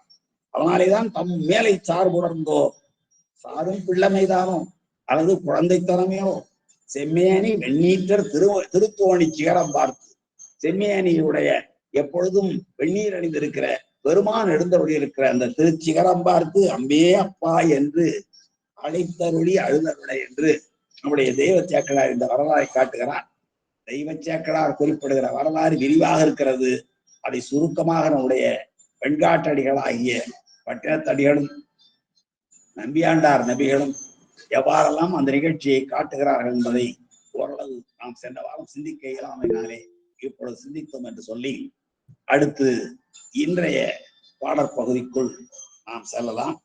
இன்று இரண்டாவது பாடல் அது வெண்பாவாக அமைந்திருக்கிறது. முதற் பாடல் ஆசிரியப்பா, இரண்டாவது பாடல் வெண்பா, மூன்றாவது பாடல் கட்டளை கலித்துறை ஆக இந்த இரண்டாவது மூன்றாவது பாடல்களை இன்று நாம் சிந்திக்கலாம்.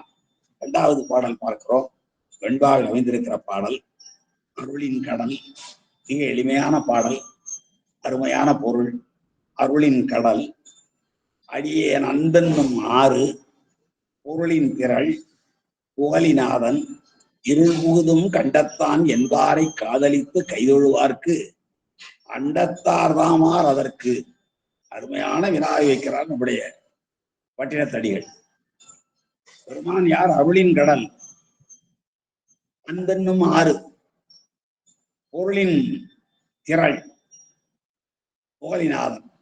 புகழிநாதன் யார் என்றால் அவர் அருளின் கடல், அன்பென்னும் ஆறு, பொருளின் திரள். அப்படிப்பட்ட பெருமானுடைய கண்டம் எப்படி இருக்கிறது? இருள் புகுதும் கண்டம், கருமையான கண்டம். அந்த கருமையான கண்டத்துக்கு என்ன பெயர்? திருநீல கண்டம் என்று பெயர். நீலம், கருமை, பசுமை எல்லாம் சற்றேறத்தாழ உருவ ஒற்றுமை, நிற ஒற்றுமை உடையவை. பெருமான் விக்கோர் அமுதுன்னு தாம் நஞ்சை உண்டான், நஞ்சு அமுதாக்கினான், பெருமான் உண்டான். அது நம்ம எல்லாம் அறிந்த வரலாறு, திருநீலகண்ட வரலாறு. அது இங்கே இருள் புகுதும் கண்டத்தான் என்பாரை காதலித்து கைதொழுவார்க்கு. மிக முக்கியமான செய்தி இந்த வரிதான். திருநீலகண்டம் திருநீலகண்டம் என்றும் பெருமானுடைய பல்வேறு ஆற்றல்களை எல்லாம் புகழ்ந்து புகழ்ந்தும் கங்கையை சூடியவனே, நெற்றிக்கண்ணை உடையவனே, பிறையணிந்த பெம்மானே, சடாமுடி உடையவனே, எருக்கம்பூ அணிந்தவனே, வெள்ளெருக்கம்பூ அணிந்தவனே, ஊமத்தம்பூ அணிந்தவனே, கொக்கிரகை சூடியவனே என்று இவ்வாறெல்லாம் பெருமானை யார் அழைக்கிறார்களோ, உளப்பூர்வமாக உணர்ந்து யார் அழைக்கிறார்களோ அவர்கள் தான் அடியார்கள். அந்த அடியார்களை நாம் அன்போடு கைதொட வேண்டும் என்று சொல்கிறார் இந்த பாடல்ல.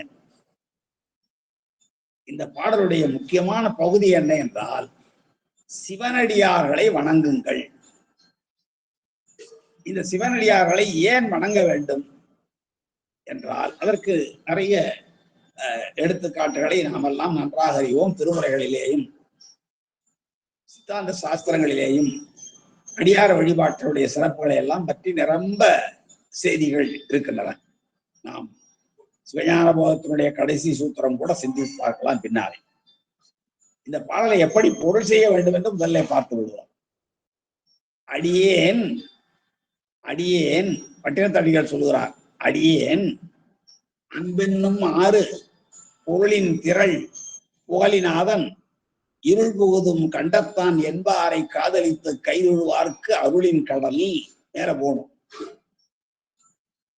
அதற்கு அண்டத்தார் தாமார் என்று அதை அன்பயப்படுத்திக் கொள்ள வேண்டும். மீண்டும் ஒருவரை நான் படித்து விடுகிறேன். அடியேன் அன்பென்னும் ஆறு பொருளின் திரள் புகழிநாதன் இருள் புகுதும் கண்டத்தான் என்பாரை காதலித்து கைதொழுவார்க்கு அருளின் கடல். அதற்கு அண்டத்தார் தாம் யார் இதாங்க பாடலை அந்த பொருள் செய்வதற்கேற்ப மாற்றிக் கொள்கிற முறை. பெருமான் எப்படி இருக்கிறாரா? எனக்கு பட்டினத்தடிகள் சொல்லுகிறார், அடியேன் என்றால் அடியேனுடைய, அடியேனுக்கு என்பது. அடியேனுக்கு அன்பென்னும் ஆறு. பெருமான் ஆறாக இருக்கிறார். பெருங்கருணை பேராரே என்பார் மணிவாசக பெருமான். இங்கே பட்டினத்தடிகள் சொல்கிறார், அடியேனுக்கு அடியேனுடைய அன்பென்னும் ஆறு. பெருமான் எனக்கு ஆறாக இருக்கிறார், அன்பென்னும் ஆறாக இருக்கிறார். அன்பு கொஞ்ச நஞ்சம் இல்ல, ஆறாக வருகிறது. ஆறு என்பது தொடர்ந்து வந்து கொண்டே இருக்கிற வெள்ளம், அதுதான் ஆறு. நீர் இல்லை என்றால் அது ஆறு இல்லை. எனவே இந்த அன்பு என்பது பெருமானிடமிருந்து எனக்கு தொடர்ந்து வந்து கொண்டே இருக்கிறது. நாம் தான் பெருமானிடம் அன்பு செலுத்த வேண்டும். ஆனால் இங்கே நாம் பெருமானுக்கு அன்புடையவர்களாகிறோம் என்பதை அவர் சுட்டி காட்டுகிறார். அடியேனுடைய அன்பென்னும் ஆறு. இன்னும் பொருளின் திரள். பொருள் என்றால் என்ன? ஞானம்தான் பொருள். ஞானத்தின் திரட்சியாக பெருமானே விளங்குகிறார். ஞானத்திரளாய் நின்ற பெருமான் என்று ஞானசம்பந்த பெருமானே திருமுறைகளிலே பாடுவார். ஞானத்திரளாய் நின்ற பெருமான், அதான் பொருளின் திரள். அடியேனுக்கு அன்பென்னும் ஆறாகவும், பொருளின் திரட்சியாகவும், ஞானப்பொருளின் திரட்சியாகவும், ஞான திரளாகவும் இருப்பது யார்? அவர்தான் புகலிநாதன். புகலி என்பது 12 திருப்பெயர்களிலே ஒன்று. அதை பற்றிய குறிப்புகள் நாம் முன்னாடியே பார்த்திருக்கிறோம். அந்த புகலியில் எழுந்தருளி இருக்கிற நாதன் தான் புகலிப்பிரான்.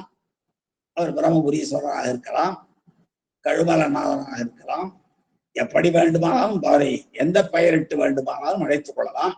அந்த புகலிநாதன் அன்பென்னும் ஆறு, எனக்கு அன்பென்னும் ஆறு, எனக்கு ஆறாக உதவுகிறார்.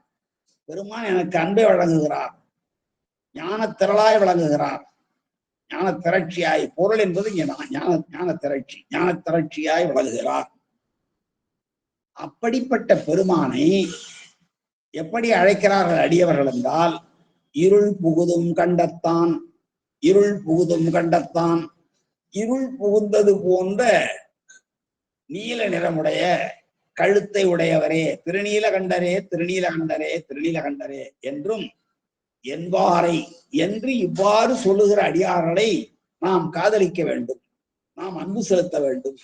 எனக்கு அன்பென்னும் ஆறாகவும் பொருளின் திரட்சியாகவும் இருக்கிற புகலிநாதனை அடியார்கள் எப்படி அழைக்கிறார்கள், விழிக்கிறார்கள் என்றால், இருள் புகுதும் கண்டத்தான், இருள் புகுதும் கண்டத்தான், திருநீலகண்டன், திருநீலகண்டன், திருநீலகண்டன் என்று பெருமானுடைய பெயரை சொல்லி அழைக்கிறார்கள். திருநீலகண்டன் என்று இங்க ஒரு பெயரை சொன்னாலும் கூட பெருமானுக்குள் அத்தனை பெயரையும் நாம் சொல்லிக் கொள்ளலாம். என்றெல்லாம் யார் அழைக்கிறார்கள் என்றால் உண்மையான அடியார் அழைக்கிறார்கள். அவ்வாறு அழைக்கின்ற அடியார்களை யாரெல்லாம் கை தொழுகிறார்களோ, சிவனை கூட சொல்லல பட்டினத்தடிகள், இருள் புகுதும் கண்டத்தான் என்பாரை காதலித்து என்று சொல்லுகின்ற, என்று வழிபாடு செய்கின்ற பெருமானுடைய ஆற்றல்களுக்கெல்லாம் பெயரிட்டு அழைக்கிற வீரட்டேஸ்வரரே. எத்தனை பெயர்கள்! ஒரு நாமம் ஓருருவும் ஒன்றுமிலார்க்கு 1000 திருநாமம் பாடினாம் தெள்ளியடம் கொட்டாமா என்பார் மணிவாசக பெருமான். ஒரு நாமம் ஓருருவும் ஒன்றும் இல்லா. பெருமானுக்கு ஒரு பெயரும் கிடையாது, அவரிடம் ஒன்றுமே இல்லை. எல்லாவற்றையும் உயிர்களுக்காகவே வழங்கி இருக்கிற மிக பெரும் கருணை வழங்கி. அவர் குருவும் இல்லை. நாம் எல்லாம் கற்பனையாகத்தான் அந்த பெருமானுடைய வேடங்களை எல்லாம் படித்துக் கொண்டிருக்கிறோம். அப்படி ஒரு நாமம் ஒரு ரூபம் ஒன்றும் இல்லாதவராகி அந்த பெருமானுக்கு, ஆனால் ஒப்பற்றவர் அந்த பெருமானுக்கு 1000 திருநாமம் பாடி பாடி என்ன அடியவர்களெல்லாம் வாழ்த்துகிறார்களோ அவர்களை காதலித்து, பெருமானுடைய சிறப்புகளை சொல்லி சொல்லி பெருமானை வழிபாடு செய்கின்ற அடியவர்களை காதலித்து, அடியவர்களுக்கு நாம் அன்பு செலுத்தினால் போதும், அந்த அந்த அன்பே எங்கு கொண்டு சேர்க்கும் என்பதை சொல்றார். காதலித்து கைதொடுது, கைதொழுவாராகிய நமக்கு அருளின் கடல், பெருமான் அருட்கடலாக விளங்குகிறார். அருளை வழங்குகிற கடலாக நிலையில இருக்கிறது. எனவே அருள் நமக்கு கிடைக்கின்ற மிக பேரிடமாக பெருமான் இருக்கிறார். அந்த பெருமானிடம் இருக்கின்ற அந்த அருளை பெற வேண்டும் என்றால் நாம் என்ன செய்ய வேண்டும்? நாம் அன்பு செலுத்த வேண்டும் என்பது வேறு. ஆனால் இங்கே எனக்கு பெருமானே அன்பென்னும் ஆறாக விளங்குகிறார். பொருள் என்னும் ஞான பொருள் என்னும் திரட்சியாக விளங்குகிறார். அவர்தான் புகழிநாதன். அந்த புகழிநாதனை அடியவர்கள் இருள் முழுதும் கண்டத்தானாகிய நீலகண்டன் நீலகண்டன் என்று அழைக்கிறார்கள் அல்லவா? அவ்வாறு அழைக்கின்ற அடியவர்களை நான் காதலித்து அவர்களை நான் கைதொழுவேனானால் அவ்வாறு கைதொழுகிற எனக்கு பெருமான் அருட்கடலாக விளங்குகிறார். பெருமானுடைய அருளை பெறுவது எளிது. பெருமானுடைய அருளை பெறுவதற்கு நான் பெருமானை வழிபட வேண்டாம். பெருமானுடைய புகழை அதெல்லாம் சொல்லி சொல்லி போற்றுகிறார்களோ அவ்வாறு போற்றுகின்ற அடியார்களை நான் கைதொழுவேனானால் அந்த அருளின் கடலாக விளங்குகிற பெருமான் எனக்கு எல்லாவற்றையும் வழங்கி விடுவார். அதற்கு அப்படிப்பட்ட அருளை பெறுவதற்கு அண்டத்தார் தாம் யார்? பரமனாகட்டும், திருமாலாகட்டும், இந்திராதி தேவர்களாகட்டும், இவர்களெல்லாம் அண்டத்தார்கள். அவர்களுக்கெல்லாம் கூட அந்த வாய்ப்பு இல்லை. எனவே ஞானத்திரளா இருந்த பெருமான் இப்படி இருள் முழுதும் கண்டத்தான் முதலாகிய பல திருப்பெயர்களை சொல்லி சொல்லி புகழி பெருமானை வழிபடும் அடியவர்கள் நிரம்ப பேர் இருக்கிறார். அவ்வாறு வழிபடும் அடியவர்களை கைதொழுவாருக்கே அந்த புகழிப்பிரான் அருட்கடலாய் இருந்து பேரொருள் புரிகிறார் என்பதுதான் இந்த பாடலுடைய கருத்து. ஆனால் அந்த பேற்றை விரும்புவதற்கு தேவர்களுக்கும் உரிமை இல்லை.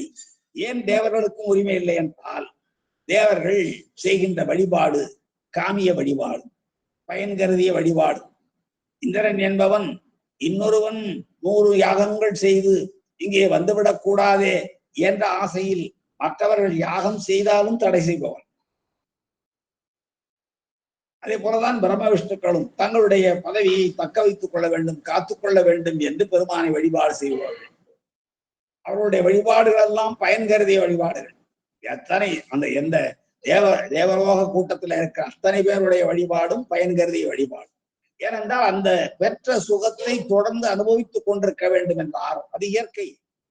அவருடைய வாழ்க்கையிலும் நாம் பெற்ற இன்பத்தை தொடர்ந்து பெற்றுக் கொண்டே இருக்க வேண்டும். நான் பெற்ற இன்பம் வெறுகை வையகம் என்பது ஞானிகளுக்குத்தான் உருவாகும். ஆனால் நான் பெற்ற இன்பம் தொடர்ந்து கொண்டே இருக்க வேண்டும் என்பது என்னுடைய எண்ணம், சாதாரண மனிதர்களுடைய எண்ணம். அதை போன்றவர்கள் தான் தேவர்கள். எனவே தேவர்கள் அந்த அருள் கடலாக விளங்குகிற பெருமானுடைய அருளை பெறுவதற்கு எந்த தகுதியும் இல்லாதவர்கள். அவர்கள் யார் என்று இந்த பாடலிலே நம்முடைய பட்டினத்தடிகள் அருமையாக விரவுகிறார். எனவே அடியாருக்கு அடியராயினாருக்கு உரித்தாகிய சீகாழி பெருமானது திருவருள் அடியாருக்கு அடியாராக விளங்குகிற காதலித்து கைதொழுவார் என்று சொன்னார் அல்லவா? அதாவது இருள் முழுதும் கண்டத்தான் என்பார் என்பவர்கள் அடியார். அவர்களை காதலித்து வழிபாடு செய்பவர்கள் அடியாருக்கு அடியார்கள். அவ்வாறு அடியாருக்கு அடியாராயினார்க்கு உரித்தாகிய சீகாழி பெருமானுடைய திருவருளானது தேவர்களாலும் பெறுதற்கரிது என்பது இந்த பாடல் வழி நம்முடைய பட்டினத்தடிகள் உணர்த்துகின்ற உண்மை. இங்கே நாம் ஒன்றை பார்க்க வேண்டும். அந்த திருநீலகண்டத்தினுடைய சிறப்பு நமக்கு நன்றாக தெரியும். ஸ்ரீகண்டாய நமகன் சொல்லி மரளிட்டு அந்த பெட்டகத்தின் மீது வைத்தாலே அது சிவபூஜைக்கு இணையானது என்பார்கள். சிவபூஜை பெட்டகத்தை வைத்து அதன் மீது ஸ்ரீகண்டாய நமக நீலகண்டாய நமக என்று மலர்களை வைத்து கரங்கள் கூப்பி வழிபாடு செய்து நாம் வணங்கினோமானால் அதுவே சிவபூஜைக்கு இணையானது என்பது மிகப்பெரிய ஞானிகளுடைய கோட்பாடு. எனவேதான் இந்த திருநீலகண்டம் ஆற்றல் மிக்கது. திருநீலகண்டம் என்ற அந்த தன்மை பெருமானுக்கு என்றால் மிக்கோர் அமுதுண்ண தான் நஞ்சு உண்டான். தேவர்களாக இருந்தால் தேவர்களெல்லாம் அமுதுண்ண வேண்டும் என்பதற்காகவும் இந்த உலகத்தில் உள்ள எல்லா உயிர்களும் இந்த அலகாலம் என்னும் கொடிய நஞ்சினால் துயரடையக்கூடாது என்பதற்காகவும் எல்லாரிடத்தும் பெரும் கருணை கொண்டிருந்த காரணத்தினாலேதான் பெருமான் அந்த நஞ்சைத்தான் உண்டார். அந்த நஞ்சை உண்ட வரலாறு நமக்கு நன்றாக தெரியும். அந்த பெயரை சொல்லி அப்படிப்பட்ட பெருங்கருணையாளனையாக விளங்குகிற அந்த பெருமைக்குரிய பெயரை சொல்லி சொல்லி திருநீலகண்டம் நம்முடைய நாயன்மாரிலே ஒருவர், திருநீலகண்டத்து குயவனார்க்கடியேன். நினைத்து பாருங்கள், சுந்தரமூர்சாமிகளுடைய ஆடிச்சுவாதி வர இருக்கிறது. தொடர்ச்சியாக பல அமைப்புகளில் அவருடைய வரலாற்றை பல கோணங்களில் சிந்தித்துக் கொண்டிருக்கிறார்கள். அவர் இங்கே ஏன் அனுப்பப்பட்டார்? மாதர் மேல் மனம் வைத்தனை. எனவே இந்த மண்ணுலகத்திற்கு சென்று நீ காதல் இன்பம் கலந்து அணைக என்று பெருமான் இங்கே அனுப்பிவிட்டாரே. எனவே அந்த அணிந்ததை கமலினி 2 பெண்களை மணந்து கொண்டு சுகமாக வாழ்வதற்காகத்தான் இங்கே வந்தாரா என்றால் நிச்சயமாக இல்லை. தீதகன்று உலகம் உய்ய திருத்தொண்ட தொகை தர போதுவார் என்று அவருடைய அவதார நோக்கம் தெய்வ சேக்கடாராலே குறிப்பிடப்படுகிறது. தீது அகன்று பாசநீக்கம் பெற்று உலகம் உய்ய சிவப்பேறு எய்த தீதகன்று உலகம் உய்ய திரு அவதாரம் செய்தார். திருத்தொண்ட தொகை தர திரு அவதாரம் செய்தார். அப்ப இந்த திருத்தொண்ட தொகையில என்ன சொல்லப்படுகிறது? அடியார்க்கும் அடியேன், அடியார்க்கும் அடியேன், அடியார்க்கும் அடியேன் என்கிறான். திருநீலகண்டத்து குயவனா தில்லைவாழ் அந்தணர்தம் அடியார்க்கும் அடியேன். தில்லைவாழ் அந்தணர்களுக்கு மட்டுமல்ல, அவர்களுடைய அடியார்க்கும் அடியேன். நீதான் இருள் முகுதும் கண்டத்தான் என்பாரை காதலித்து கைதொழுதல், அதான் அடியார்க்கடியார். திருநீலகண்டத்து குயவனார் கடியேன், இல்லையே என்றால் இயற்பகை கடியேன், இளையாந்தன் குடிமாறன் அடியார்க்கும் அடியேன், வெல்லுமா மிகவல்ல மெய்ப்பொருளுக்கு அடியேன், விரி பொழில் சூழ் குன்றையார் விரண்மன்றிற்கு அடியேன், அல்லிவன் முல்லையந்தார் அமர்நீதிக்கு அடியேன், ஆரூரன் ஆரூரில் அம்மானுக்கு ஆளே என்று ஆரூரில் அம்மானுக்கு ஆளாக இருக்கிற நான், திருவாரூரில் இருந்தவள் இருக்கிற அந்த தியாகேச பெருமானுக்கு அடியவனாக இருக்கிற நான், இத்தனை பேருக்கும் அடியவன், இத்தனை பேருக்கும் அடியவன் என்கிறார் என்றால் அந்த அடியவர்களுடைய திருவடி பற்றானது பெருமானுடைய அருள் கடலிலே கொண்டு நம்மை சேர்க்கும் என்பதுதான் பின்னாலே வந்த விதி. பல நூல்கள் நம்மை உணர்த்துகின்றன. அந்த திருமுறைகளுடைய கருத்துக்களை எல்லாம் தன் உள்ளத்து வாங்கிய அடியார்களுடைய பெருமை எவ்வளவெல்லாம் சிறப்புடையது, அடியார்கள் வழிபாடு எந்த அளவுக்கு ஆண்டவனிடம் கொண்டு நம்மை சேர்க்கும் என்பதை நன்றாக திருமுறைகள் வாயிலாக எல்லாம் உணர்ந்திருக்கக்கூடியவராகிய நம்முடைய பட்டினத்தடிகள் இந்த பாடலை மிக அற்புதமாக பாடி காட்டுகிறார். திருநீலகண்டம் எப்படி சிறப்புடையது? ஞானசம்பந்த பெருமான் திருநீலகண்டத்தை பற்றி ஏதாவது சொல்லி இருக்கிறாரா என்றால், திருச்செங்கோட்டிலே அவர் தங்கி இருக்கிறார். திருக்கொடிமாட செங்குன்று பழைய பெயர், அதான் பாடல் பெற்ற திருத்தலத்தினுடைய பெயர். திருக்கொடிமாட செங்குன்று கொங்கு நாட்டு தலங்களிலே ஒன்று. அந்த கொடிமாட செங்குன்றூரில் இருக்கிற பொழுது பனி நோயாகிய சுரநோய் அடியார்களை தாக்குகிறது. அப்பொழுது அந்த திருநீலகண்ட பதிகத்தை பாடி அடியார்களுக்கு வந்த நோயை மட்டுமல்ல, அந்த பகுதியில் அந்த நாட்டில் இருந்த கொங்கு நாட்டில் இருந்து அந்த பனி நோயை பனிசுரத்தை சுரநோயை தீர்க்கிறார் நம்முடைய ஞானசம்பந்த பெருமான். அந்த பாடல் உங்களுக்கு நன்றாக தெரியும். அவ்வினைக்கு வினையாம் என்று, அவ்வினைக்கு வினை என்றெடுத்து அது தெய்வ சேக்கடார் எப்படி பாடி காட்டுகிறார்? திருஞான சம்பந்த நாயனார் புராணத்துல அவ்வினைக்கு வினை என்றெடுத்து அவ்வினைக்கு வினையாம் என்ற பதிகம் உங்களுக்கு தெரியும். அது திருநீலகண்ட பதிகம். அந்த திருநீலகண்டம் என்னும் அந்த சொல்லை பயன்படுத்தியதனாலே என்ன பயன் ஏற்பட்டது என்பதனை நம்முடைய தெய்வ சேக்கடார் பதிவு செய்கிற பொழுது, அவ்வினைக்கு இவ்வினை என்றெடுத்து ஐயர் அமுது செய் வெவ்விடம் முன் தடுத்து, ஐயர் பெருமான் அமுது செய் வெவ்விடம், அவர் அமுதாக அருந்திய அந்த வெவ்விடத்தை முன் தடுத்து எம்மிடர் நீக்கிய வெற்றியினால், எம்மிடர் நீக்கிய வெற்றியினால் எவ்விடத்தும் அடியார் இடர் காப்பது கண்டம்.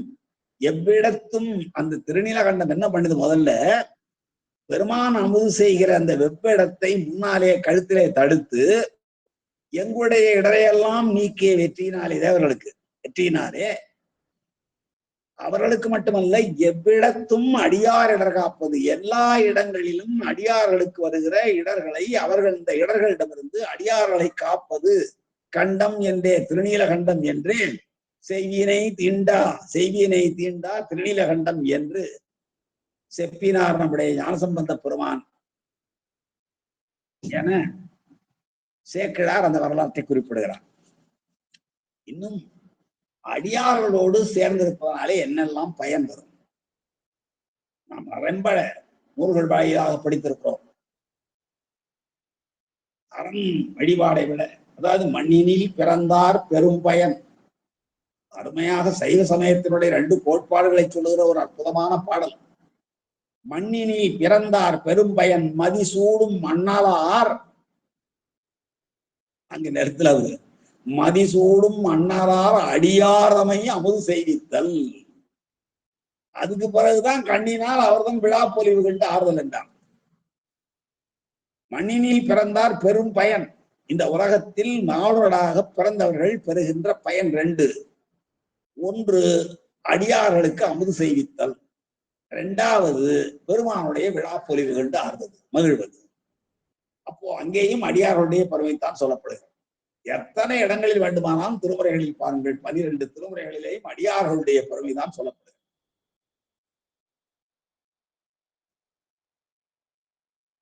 நடமாடும் கோயில் நம்பர்கொன்றியில் படமாடும் கோயில் பகவர்க்கு அகுதாம். நன்றாக பார்க்க வேண்டும். நடமாடும் கோயில் என்பவர்கள் அடியார்கள். படமாடும் கோயில் பகவர் கொன்றியில் நடமாடும் கோயில் நம்பர்க்கு அகுதாக. அதே நேரத்தில் நடமாடும் கோயில் நம்பர்கொன்றியில் படமாடும் கோயில் பகவர்க்கு அகுதாம். எனவே அடியாறு செஞ்சீங்கன்னா அது ஆண்டவன் செய்யறதாகும். அதனாலதான் இங்கே காதலித்து கைதொழுதால், யாரை இருள் புகுதும் கண்டத்தான் என்பாரை காதலித்து கைதொழுதால் அங்கே அருள் கடல் நமக்கு வந்து சேரும். திருமானுடைய அருளானது கடல் போல வந்து நம்மிடம் சேரும் என்று குறிப்பிடுகிறார். நம்ம திருவாசகத்துல பல இடங்கள்ல, திருமுறைகள்ல பல இடங்கள்ல உள்ளத்தை உருப்போது போல கறந்தபால் கண்ணலோடு நீ கலந்தார் போல சிறந்து அடியார் சிந்தனையுள் தேனூரி நின்று சிறந்த பிறப்பருக்கும் எங்கள் பெருமான். இன்னும் அடியார் உள்ளத்து அன்பு மீதுவர குடியா கொண்ட கொள்கையும் சிறப்பும் பக்தி செய் அடியரை பரம்பரத்து உய்ப்பவன். பெருமானை பற்றி நாம் பக்தி செய்கிறோம், மேலான தன்மையை தருவார். இறைவன் அந்த திருச்சிற்றம்பலத்துக்குள் புகுகிற பொழுது எப்படி புகுந்தாரா? இறைவன் ஈண்டிய அடியவரோடும் ஒலிதரு புலியூர் புக்கேன் இருந்தாலும் புக்கேன் அருளினும் ஒலிதரு கையிலை ஒலிகிழவோனே என்று உயர்கிழவோனே என்று அந்த கீர்த்தி திருவல்லை நிறைவு பகுதியிலே பாடுவார் மணிவாசக பெருமான். இறைவன் ஈண்டிய அடியவரோடும் கூட்டமா ஈண்டிய அடியவரோடும் பொலிதரு புலியூர் புக்கு இனிது அருளினன் ஒலிதரு கையிலை உயர்கிழவோனே என்று மணிவாசக பெருமான் அடியாரோடு பெருமான் என்ன சொல்ல போனா நம்ம கோயில் பதிகத்துல பாடுவார்ல, அடியார் நடுவுள் நீருத்தி. அப்ப அடியார் நடுவுள் எண்ணெயும் கொண்டு வையி. இன்னும் சொல்லுவார், கொள்ளேன் புறந்தரன்மால் அயன் வாழ்வு குடிகடிலும் நல்லேன் நீனது அடியாரோடு அல்லால். ரொம்ப அருமையான இடங்க. கொள்ளேன் புறந்தரன் மால் அயன் வாழ்வு. புறந்தரன்னா இந்திரன், மால் திருமால் படைப்பு கடவுள், காத்தர் கடவுள், அயன் படைப்பு கடவுள். அதெல்லாம் கிடைச்சாலும் எனக்கு வேணாயா. கொள்ளேன் புறந்தரன் மால் அயன் வாழ்வு குடிகடிலும் நல்லேன் நினது அடியாரோடு. என கூடியே அழிஞ்சாலும் சரி உங்களுடைய அடியாரோடு தவிர வேற யாரோடு நான் சேரமாட்டேன். அதோடு இல்ல, நரகம் புகினும் எள்ளேன் உனது திருவருளால் இருக்க பெரிய. உன்னுடைய திருவருள் இருக்குமானால் எனக்கு நரகத்துக்கு போனாலும் கவலை இல்லையா. உள்ளேன் பிறதெய்வம் உன்னை அல்லால் எங்கள் உத்தமனே என்று உருக்கி விடுவார் மணிவாசக பெருமான். அங்கேதான் சொல்றார், குடிகடினும் நல்லேன் நெருங்க மாட்டேன் நீனது அடியாரோடு அல்லால் என்று. இப்படி எல்லாம் அடியார்களுடைய சிறப்பு சொல்லிக் கொண்டே இருக்கலாம். நாம் நாள் முழுவதும் பேசலாம். இன்னொரு திருமந்திரத்துல நம்முடைய கோமலையா அடிக்கடி சொல்லுவார்கள் ஒரு பாடம். அடியார் அடியார் அடியார் அடிமைக்கு அடியனாய் நல்கிட்டு அடிமை பூண்டேன் அடியார் அருளால் அவனடி கூட்ட அடியான் இவன் என்று அடிமை கொண்டானே என்று திருமந்திரத்துல திருமூலர் பெருமான் நம்ம எப்படி அடிமை கொள்கிறார் என்பதை மிக அழகாக காட்டுகிறார். அடியார் அடியார் அடியார் அடிமைக்கு நாம் யாருக்கு அடியே? அடியார் அடியார் அடியார் அவருக்கு நாம் அடிமை. எத்தனை தலைமுறை பாருங்க. அதான் பழவடிமை பாங்கரொழி என்று சொல்றோம்ல. பழவடியாரோடும் கூடியம்மானுக்கே பல்லாண்டு கூறுதுமே பாடுவார், சேந்தனார் பாடுவார். தான் தினந்தோறும் கல்லால் எறிந்து வழிபட்டானே ஒரு பொல்லா சாக்கியன், கல்லால் எறிந்த பொல்லா புத்தன். அந்த கல்லால் எறிந்த பொல்லா புத்தனுக்கு பல அடிமை பாங்கருளினார் நம்முடைய சிவபெருமான் என்றால், அந்த பொல்லா புத்தன் வேடத்தால் புத்தன், அவ்வளவுதான். மற்றபடி அவர் எவ்வளவு பக்தி உடையவர் என்பதை நாம் உணர்ந்து கொள்ள வேண்டும். அதான் இங்கே அடியார் அடியான் அடியார் அடிமைக்கு நாம் யாருக்கு அடிமை என்றால், அடியார் அடியாருக்கு அடியார் அவருக்கு அடியார் அவர்களுக்கு அடிமை பூண்டேனுக்கு அடியனாய் நல்கிட்டு அடிமை பூண்டேன். அப்பொழுது அடியார் அருளால், அடியாருடைய அருளால் தான் அவன் அடி கூட்ட அடியார்க்கு அடியான் இவன் என்று. பெருமான் இவர் அடியான், அடியார் அடியார் அடியாருக்கு அடிமை பூண்ட அடியான் இவன் என்று என்னை அடிமையாக கொண்டான் என்ற, என்னை அடிமையாக கொண்டான். இது ஒரு பெரிய வாய்ப்பு அல்லவா? பெருமானுக்கு அடிமையாவது என்பது சாதாரணமான செயல் இல்லை. அந்த அடிமை தன்மை ஏனென்றால் அது வெத்த நிலையிலும் முத்தி நிலையிலும் உயிர் அடிமைதானே. அப்படிப்பட்ட ஒரு பெருமையை எனக்கு பெருமான் தந்தான். இந்த பாடலுக்கு நம்முடைய திருமந்திர உரையாளர் ஆகிய மகாவித்வான் அருணை வடிவேல் முதலியார் என்ன உரை எழுதுகிறார்? அடியார் அடியார் அடியார் அடிமைக்கு அடியனாய் நல்கிட்டு அடிமை பூண்டேன், அடியார் அருளால் அவனடி கூட்ட அடியான் இவன் என்று அடிமை கொண்டானே என்ற மந்திரம். இதற்கு அந்த அருணை வடிவேல் ஐயா அவருடைய உரை, சிவனுக்கு அடியராயினார்க்கு, சிவனுக்கு அடியராயினார்க்கு அடியராயினார் சிலரா, அவர்களுக்கு அடியராயினார் சிலரா, அவருக்கு அடிமையாயினார் மற்றும் சிலரா. இந்த மூன்று பாருங்க, அடியார் அடியார் அடியார் என்பதுல முதல் அடியார் என்பது சிவனுக்கு அடிமையாயின அடியார்கள். அந்த அடியார்களுக்கு அடியராயினார் சிலர், அவருக்கு அடியராயினார் சிலர். இப்படி தொடர்ச்சியாக அவர்களுக்கே நாம் அடியவனாக என்னை கொடுத்து அடியவனாகி அடிமைகளுக்குரிய பணிகளை எல்லாம் செய்வதையே எனது கடமையாகவும், எந்த உரிமையும் இல்லை, என்கடன் பணி செய்து கிடப்பதே. எல்லாவற்றையும் நம்முடைய திருமுறைகள் காட்டாத இடமில்லை. தன்கடன் அடியேனையும் தாங்குதல் என்கடன் பணி செய்து கிடப்பதே. என் வேலை பணி செய்து கிடப்பது. சாமி அதை பார்த்துப்பாரு. அதான் அவர்களுக்கே நான் அடியவனாக என்னை கொடுத்து அடியவனாகி அடிமைகளுக்குரிய பணிகளை செய்வதையே எனது கடமையாகவும் மேற்கொண்டேன். அதனால் என்னை ஆளாக ஏற்றுக்கொண்ட அடியார்கள், நான் பெருமானுக்கு பணிவிடைகள் செய்ய முற்பட்டேன், அடிமைகளுக்குரிய பணிகளை எல்லாம் செய்வதையே என்னுடைய கடமையாகவும் கொண்டேன். யாருக்கு? அடியவர்களுக்கே அடியனாக என்னை கொடுத்த நான் அடியவர்களுக்கு அடியவனாகி அடிமைகளுக்குரிய பணிகளை எல்லாம் செய்வதையே என்னுடைய கடமையாக ஏற்றுக்கொண்டேன். அதனால் என்னை ஆளாக ஏற்றுக்கொண்ட அடியவர்கள், பெருமான் இல்ல, அடியவர்கள் முதலில் என்னை தன்னுடைய அடிமையாக ஏற்றுக்கொண்டார்கள். அதனாலே அவர்கள் என் மேல் கருணை வைத்து அந்த பெருமானுடைய திருவடிகளில் என்னை சேர்ப்பிக்க, அடியார்கள் என் மீது கருணை வைத்து அந்த பெருமானுடைய திருவடிகளில் என்னை சேர்ப்பிக்க, அப்பெருமானும் என்னை தனக்கே அடியவன் என்று சொல்லி நேராகவே என்னை அடிமை கொண்டான் என்று மிக அருமையாக உரை எழுதியிருக்கிறார். இன்னும் குறிப்புரையாக சிலவற்றை சொல்லுகிறார்கள். அடியாருக்கு அடியாரை பலராக கூறியது ஏன் இப்படி ஒருத்தர் சொல்லிவிடாதா? ஒரு அடியாருக்கு அடியான்னு சொல்ல வேண்டியது, அடியார் அடியார் அடியார் அடிமைக்கு என்று, அப்படி பெருங்கூட்டத்துக்கு அடியான் என்று பலமுறை சொல்ல வேண்டிய கருத்து என்ன என்கிற பொழுது, அன்று தொட்டு இன்றுகாரும் அடியவர் பரம்பரை தொடர்ந்து வருகிறது என்பதை உணர்த்துவதற்காகத்தான் என்று குறிப்பிடுகிறார்.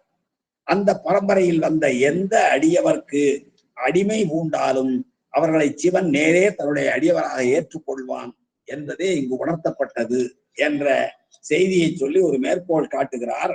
திருப்பாதிரிப்புலியூர் உடையான் அடியார், திருப்பாதிரிப்புலியூர் உடையான் அடியார், அடி அடியார் அடி நன்றாக கவனிக்க வேண்டும். திருப்பாதிரிப்புலியூர் உடையான் என்பவர் பெருமான், அவருடைய அடியார் அடி என்பது அந்த அடியாருடைய திருவடி. அது அடியோங்கற்கு அரியதுண்டே, அடியோமாகி எங்களுக்கு அது அரியதில்லை. பெருமானுடைய அடியவர்களுடைய திருவடி எங்களுக்கு எளிமையானது என்றால், ஏனென்றால் அவர்களை நாங்கள் காதலித்து கைதொழுகிறோம். பட்டினத்தடிகள் சொல்வது போல இருள் குறையும் கண்டத்தான் என்பாரை காதலித்து கைதொழுகிறோம். எனவே அந்த நிலை எளிதாகிறது என்று 4ஆம் திருமுறையில் நம்முடைய அப்பர் சுவாமிகள் குறிப்பிடுகிறார். இன்னும் திருவாரூர் பதிகம் உங்களுக்கு தெரியும், தொண்டர்க்கு தொண்டராம் புண்ணியமே. புண்ணியம் என்பது தொண்டர்க்கு தொண்டராகிறது, அடியவருக்கு அடியாராவதுதான் மிகப்பெரிய புண்ணியம் என போன்ற திருமொழிகளோடு திருத்தொண்ட தொகையினையும் ஒப்பிட்டு பாருங்கள். எத்தனை பேருக்கு நான் அடியேன் அடியேன் என்று சொல்லுபவர் யார் என்றால் பெருமானால் ஆட்கொள்ள பெற்றவர், தடுத்தாட்கொள்ள பெற்றவர், பந்தொண்டன் என்னும் திருநாமத்தை வழங்கியவர். தேவாசிரிய மண்டபத்தை கடந்து திருவாரூர் பெருமானை வழிபாடு செய்ய உள்ளே செல்கிற பொழுதெல்லாம் இவர்களுக்கு நான் அடியவனாக ஆகிற பொழுது எப்பொழுதோ என்னால் இவர்களுக்கெல்லாம் நான் அடியேனாவன் என்ற உணர்வோடு உள்ளே சென்று கொண்டிருக்கிறவர்.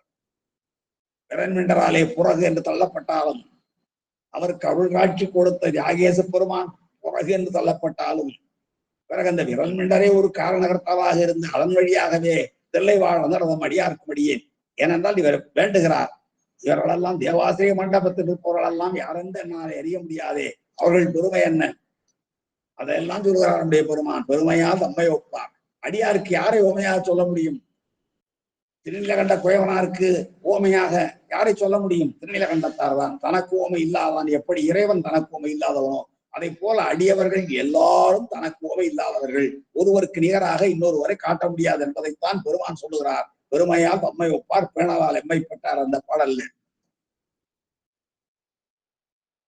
அப்போ இவர்களை எல்லாம் இவர்கள் யார், எப்படிப்பட்டவர்கள், எந்த இடத்தை சார்ந்தவர்கள் என்று எவ்வாறு நான் பாடுவேன் என்று கேட்கிற பொழுதுதான் பெருமான் தெல்லை வாழ்ந்தர் நம் அடியார்க்கும் அடியேன் என்று அடியெடுத்து கொடுக்க, அதையே அடிப்படையாக கொண்டு நம்முடைய நம்பியாரூரர் அடியேன் அடியேன் அடியேன் என்று அடியாருடைய பெருமைகளை எல்லாம் தொகுத்து திருத்தொண்ட தொகையாக தருகிறார். இவற்றையெல்லாம் நாம் எண்ணி பார்ப்போமானால் இந்த பாடலுடைய பொருள் நன்றாக விளங்கும். அடியேன் எனக்கு பெருமான் எப்படி இருக்கிறார்? என்னுடைய ஆறாக இருக்கிறார், அன்பின் ஆறாக இருக்கிறார், அன்பென்னும் ஆறாக விளங்குகிற பெருமான், பொருளின் திரளாக ஞான திரட்சியாக விளங்குகிற ஞானத்திரளாய் நின்ற பெருமான், அவர்தான் புகழிநாதன். அந்த புகழிநாதனை இருள் புகுதும் கண்டத்தான், திருநீலகண்டத்தான் திருநீலகண்டத்தான் என்று யாரெல்லாம் அடியார்கள் புகழ்கிறார்களோ அப்படி சொல்லுகின்ற அடியாரை காதலித்து கைதொழுவேனானால் எனக்கு அவர் அருளின் கடலாவார். இப்படிப்பட்ட உரிமையை பெறுவதற்கு கடைசி அடியில இருக்கிறது. அதற்கு அண்டத்தார் தாம் யார்?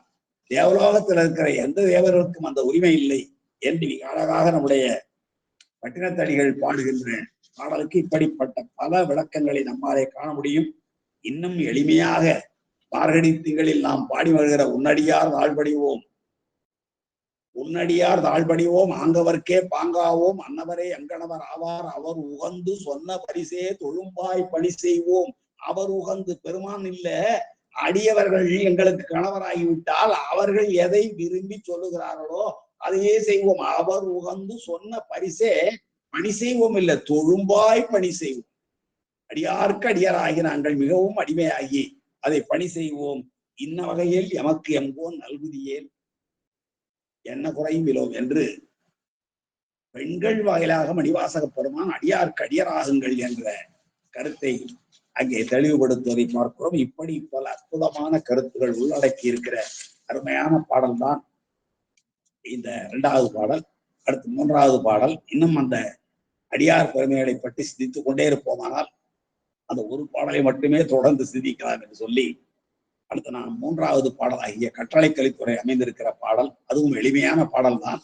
பாடல்கள் பார்ப்பதற்கு எளிமையாக இருந்தாலும் அதன் உள்ளே பொதிந்து கிடக்கிற பொருள்கள், சிந்திக்க தூண்டுகிற ஆழமான பொருள்கள் ஏராளமாக இருக்கின்றன. அப்படிப்பட்ட ஒரு நன்மை வாய்ந்தவன் தான். அதாவது பாரனைத்தும் பொய்யனவே பட்டினத்து பிள்ளையை போல் யாரும் துறக்க அரிது என்று சொல்வார் தாய்மானார். பாரனைத்தும் பொய் என்ற நிலையற்றவை, எல்லாம் நிலையற்றவை, நிலையற்றவை என்று உணர்ந்து பெருமானுடைய திருவடியை தேடி தேடி அடைந்தவன்.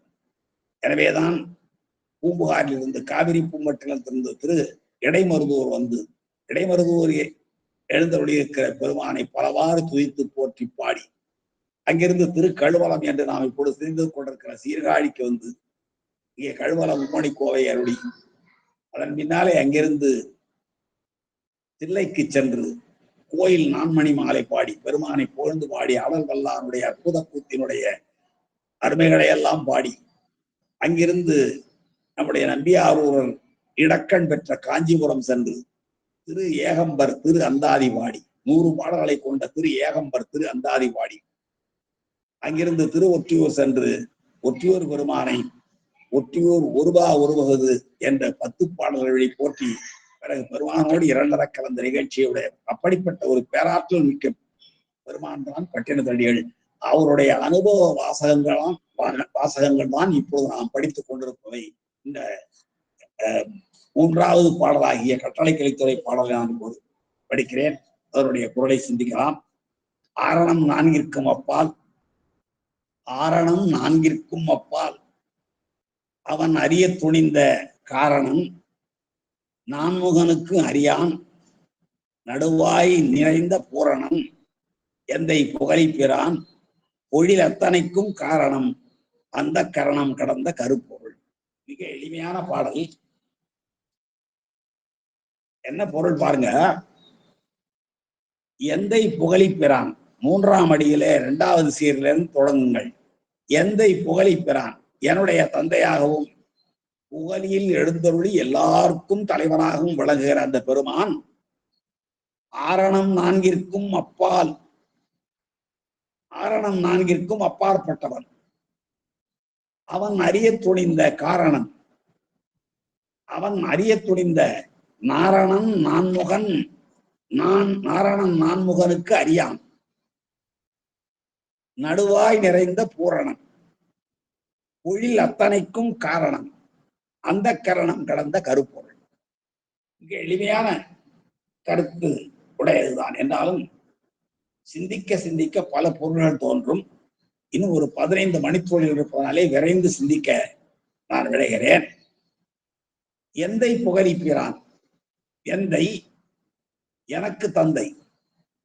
பெருமானை ஏனென்றால் வேற யாரையும் அப்பன் நீ அம்மை நீ அன்புடைய மாமனும் மாமியும் நீ என்று உறவு முறை ஈன்றாளுமாய் எந்தையுமாய் உடன் தோன்றினராய் என்றெல்லாம் இறைவனையே கொள்ளுகின்ற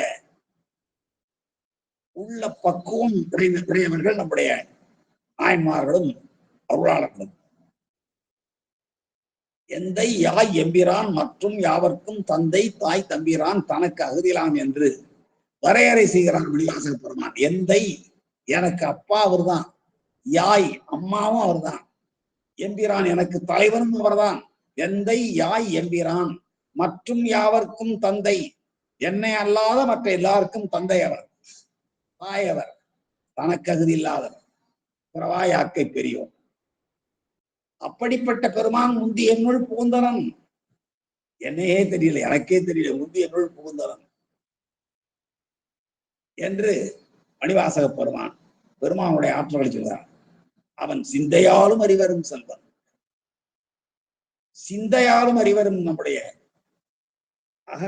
அந்த கரணங்கள் சொல்றேன் இல்ல, மனம் புத்தி சித்தம் அகங்காரம் என்று அவற்றையெல்லாம் கடந்த கருப்பொருள் என்றுதான் இந்த பாடலிலே நிறைவு செய்கிறார் நம்முடைய பட்டினத்தடிகள்.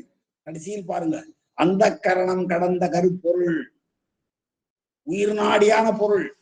கருதான உயிர். மீனை காய வைத்தால் கருவாடு என்பார்கள். கருவாடி விட்டது, உயிர் வாடி விட்டது. எனவே நம்முடைய அந்த கரணங்களாலும் கண்டறிய முடியாத மனம் புத்தி சித்தம் அகங்காரம் என்னும் அந்த கரணங்கள் உட்கருவிகள், அவற்றாலும் கண்டறிய முடியாத, அறிவதற்கு அறிய இல்லாத இல்லை, கடந்த, இவற்றையெல்லாம் கடந்த மனம் புத்தி சித்தம் அகங்காரம் என்று சொல்லப்படுகிற அந்த கரணங்களை எல்லாம் கடந்து நின்ற உயிர் பொருளாக விளங்குவன் நம்முடைய பெருமான். அதான் இங்கே சிந்தையாலும் அறிவரும் செல்வனே மணிவாசக பெருமான். எந்தை யாய் எம்பிரான் மற்றும் யாவர்க்கும் தந்தை தாய் தம்பிரான் தனக்கு அகுதிரான் முந்தி என்னுள் புகுந்தனன் யாவரும் சிந்தையாலும் அறிவரும் செல்வன். கண்ணால் காண்பதோ காதால் கேட்பதோ மற்றவற்றை நிலையற்றவை. ஆனால் அதை விட கொஞ்சம் அந்த வெளியே தோன்றுகிற புறக்கருவிகளிலும் சற்று ஆழமான ஆற்றலுடையவை இந்த அகக்கருவிகள். அவற்றாலும் அந்த உயர்வு சிறப்பு. சிந்தையாலும் அறிவரும் செல்வன். அதை இங்கே நம்முடைய பட்டினத்தடிகள் எப்படி விரிக்கிறார்? எந்தை புகழிப்பிரானாகிய பெருமான் ஆரணம் நான்கிற்கும் அப்பால், வேதங்களுக்கெல்லாம் அப்பாற்பட்டவன். எத்தனை நூல்கள்லாம் பார்த்துட்டோம். வேதம் கடந்து நின்ற முதல்வன், வேதத்தை தந்தவன், முதல் வேதத்தின் பொருளாக விளங்குவோன் என்றாலும் கூட வேதங்கள் இன்னும் தேடிக்கொண்டிருக்கின்றன என்று சொல்கிற பொழுது ஆரணம், ஆரணம் என்ற சொல்லுக்கு அறிவு கூர்மை என்பது பொருள். வேதம் என்பது வித் என்னும் அடிச்சொல்லிலிருந்து வருவது போல ஆரணம் என்றால் அறிவு கூர்மை உடையது. அந்த அறிவு கூர்மையை தன்னகத்து பொதிந்து வைத்துக் கொண்டிருக்கிற 4 வேதங்களுக்கும் அப்பால் விளங்குகிற பெருமான். ஆரணம் 4ற்கும் அப்பால் அவன் அறிய துணிந்த என்றால் அவனை அறிய துணிந்த என்ற அந்த ஐயன் 2ஆம் வேற்றுமை உருவு அங்கே தொக்கு இருக்கிறது. அதை விரித்துக் கொள்ள வேண்டும். அவன் எதை அறிய துணில, அவனை அறிய துணிந்த, அந்த பெருமானை காண வேண்டும் என்று துணிந்த நாரணன் நான்முகன் 2 பேருக்கும். நாரணன்னா நீரிலே வசிப்பவன், பார்க்கடலில் பள்ளி கொண்டிருக்கிற பரந்தாமனாகிய பெருமான் தான் நாரணன். நாரம் என்றால் நீர் என்பது பொருள். நாரணன் என்றால் திருமால். அந்த நாரணனும் நான்முகனும் திசைக்கொரு முகமாக கொண்டிருக்கிற பரமதேவனும் 2 பேரும் என்ன செய்கிறார்களாம்? அவன் அறிய துணிந்தார்கள், அவனை அறிய துணிந்தார்கள். எவனை அறிய துணிந்தார்கள்? ஆரணம் 4ற்கும் அப்பாலாக விளங்குகிற பெருமானை அறிய துணிந்தார்கள். அவன் ஆழ்ந்து அகன்ற நுண்ணியன், ஆழ்ந்தும் அகன்றும் நுண்ணியனாகவும் இருக்கிற பெருமானை இந்த நாரணனும் நான்முகனும் தேடி தேடி போனார்கள். அறியான், இடையனம் போட்டிருக்க அரியவன். 2 பேராலும் கண்டறிய முடியாத அரியவனானார், இயலாதவனாவான். நாரணன் தேடினான், மிக பெரும் பன்றியாகி கீழ் நோக்கி தேடிக்கொண்டே போகிறான். பாதாளம் 7 சொற்கழிவு பாதமலரை தேடிக்கொண்டே போகிறான். நான்முகனோ அன்னப்பறவையாய் மேலே மேலே மேலே போதார் மணிமுடியும் மேலே விளங்குகிறது. அங்கே அவன் பறந்து கொண்டே இருக்கிறான். 2 பேருக்கும் முடியல. இருவராலும் அறிவதற்கு அறியாதாகிறார். அதான் இங்கே அறிய துணிந்த, அவன் அறிய துணிந்த என்றால் அவனை அறிய துணிந்ததே தப்பு அவங்க செஞ்சதே. காரணம் என்ன என்றால் 2 பேரும் எதனாலே தேட தொடங்கினார்கள் என்றால், யார் பெரிய கடவுள் என்ற எண்ணம் தான் அவருடைய செயலுக்கு அடிப்படை. நம்முடைய தெய்வ சேக்கிழார் மிக அழகாக குறிப்பிடுவார். அந்த 2 பேர்கிட்ட அந்த புத்தி இல்லை. என்ன புத்தி இல்லை? தொழுவார்க்கே அருளுவது சிவபெருமான். சிவபெருமான் அருளுவது யாருக்கு? தன்னை தொழுவார்க்கு. அந்த தொழாதவர்களை அருள மாட்டான் என்பது பொருள் இல்லை இந்த இடத்துல. இங்கே ஆணவத்தால் இவர்கள் தொழுதார்கள். ஆணவம் நீங்கி தொழுகிறவர்களுக்கு பெருமான் அருள் செய்வார்.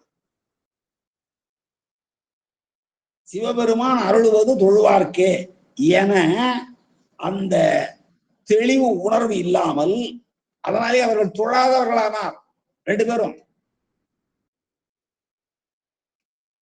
வலுவான மனத்தாலே அவருடைய மனம் தவறு செய்தது. என்ன தவறு செய்தது?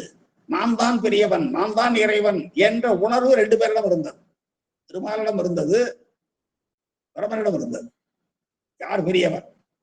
அந்த வலுவான மனத்தாலே மாலாய, அதனாலே அந்த அறிவின்மையின் காரணமாக மயக்கம் கொண்ட மால் அயனும் திருமாலும் அயனும் இழிவாகும் கருவிலங்கும், இழிவாகும் கருவிலங்கும், மிக கேவலமாக இழிவாக கருதப்படுகிற பன்றியாகவும் பறவையுமாயின்னு சொன்னார் நான்முகனை. அங்கே இழிவான பறவையுமாய் நாம் சேர்த்துக்கணும். இந்த இழிவான கருவிலங்கும் பறவையுமாய் தேடினார்கள். கருவிலங்கு என்றால் பன்றி, பறவை என்றால் அன்னப்பறவை. அந்த இழிவானங்கிற அந்த அடைமொழியை ரெண்டு இடத்துலையும் சேர்த்துக்கணும். இழிவான கருவிலங்கும் இழிவான பறவையுமாய். என்ன சார், அந்த பறவை மிக உயர்ந்ததாயிற்றே, அதை போய் இழிவான பறவைன்னு சொல்லாமண்ணா? இல்லை இல்லை, அது பொய் சாட்சி சொல்ல வைத்தது. அடியார்கள்ட்ட இருக்கக்கூடாத ஒன்று பொய் சாட்சி. பொய், களவு, காமம் முதலிய குற்றம் காய்ந்தார் என்றுதான் நாயன்மார்களை அறிமுகப்படுத்துகிற பொழுது பல இடங்களிலே தெய்வ சேக்கலார் குறிப்பிடுவார். அப்படிப்பட்ட பொய் சொன்னவன். அதனாலதான் அந்த பறவையாக இருந்தால் அது இழிவான பறவையுமாய் என்று நாம் கொள்ள வேண்டும். தொழுவார்க்கே அருளுவது சிவபெருமான் என தொழார் என்ற தெளிவு இன்மையினாலே அவர்கள் தொழவில்லை. மேலும் அவர்களுடைய மனம் வலுவான மனம், தவறு செய்த மனம்.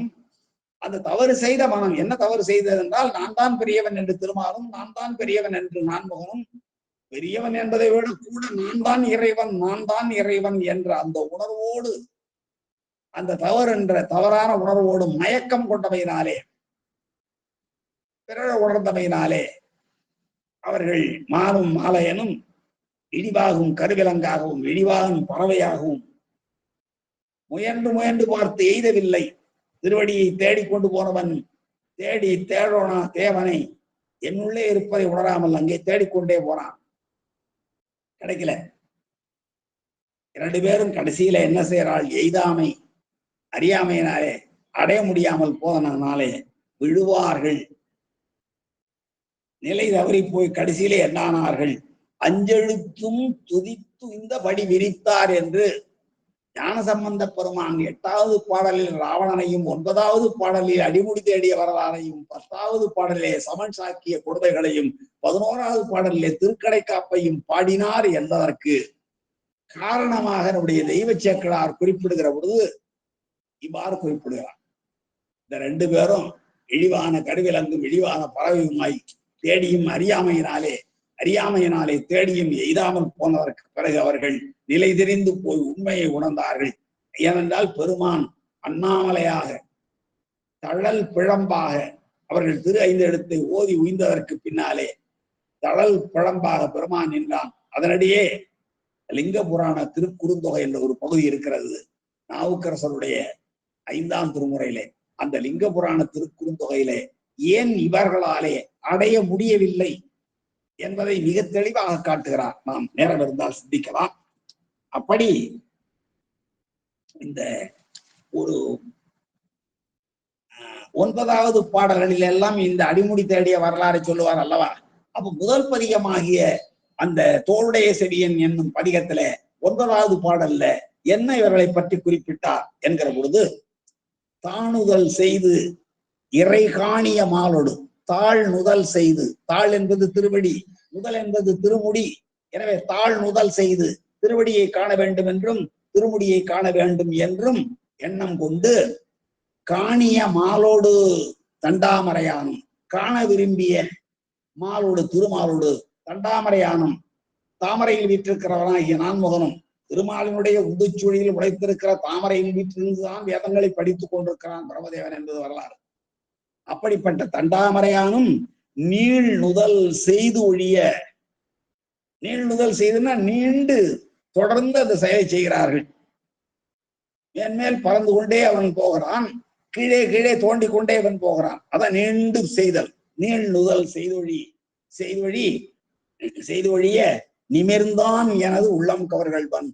அவர்களுக்கு 2 பேருக்கும் தழல் தூணாக, 2 பேருக்கும் கூட சொல்ல முடியாது, திருமாலுக்கு தழல் பெரும் தூணாக நின்று நடுவிலே லிங்க தோற்றத்தை காட்டினான் எம் கல்வன்.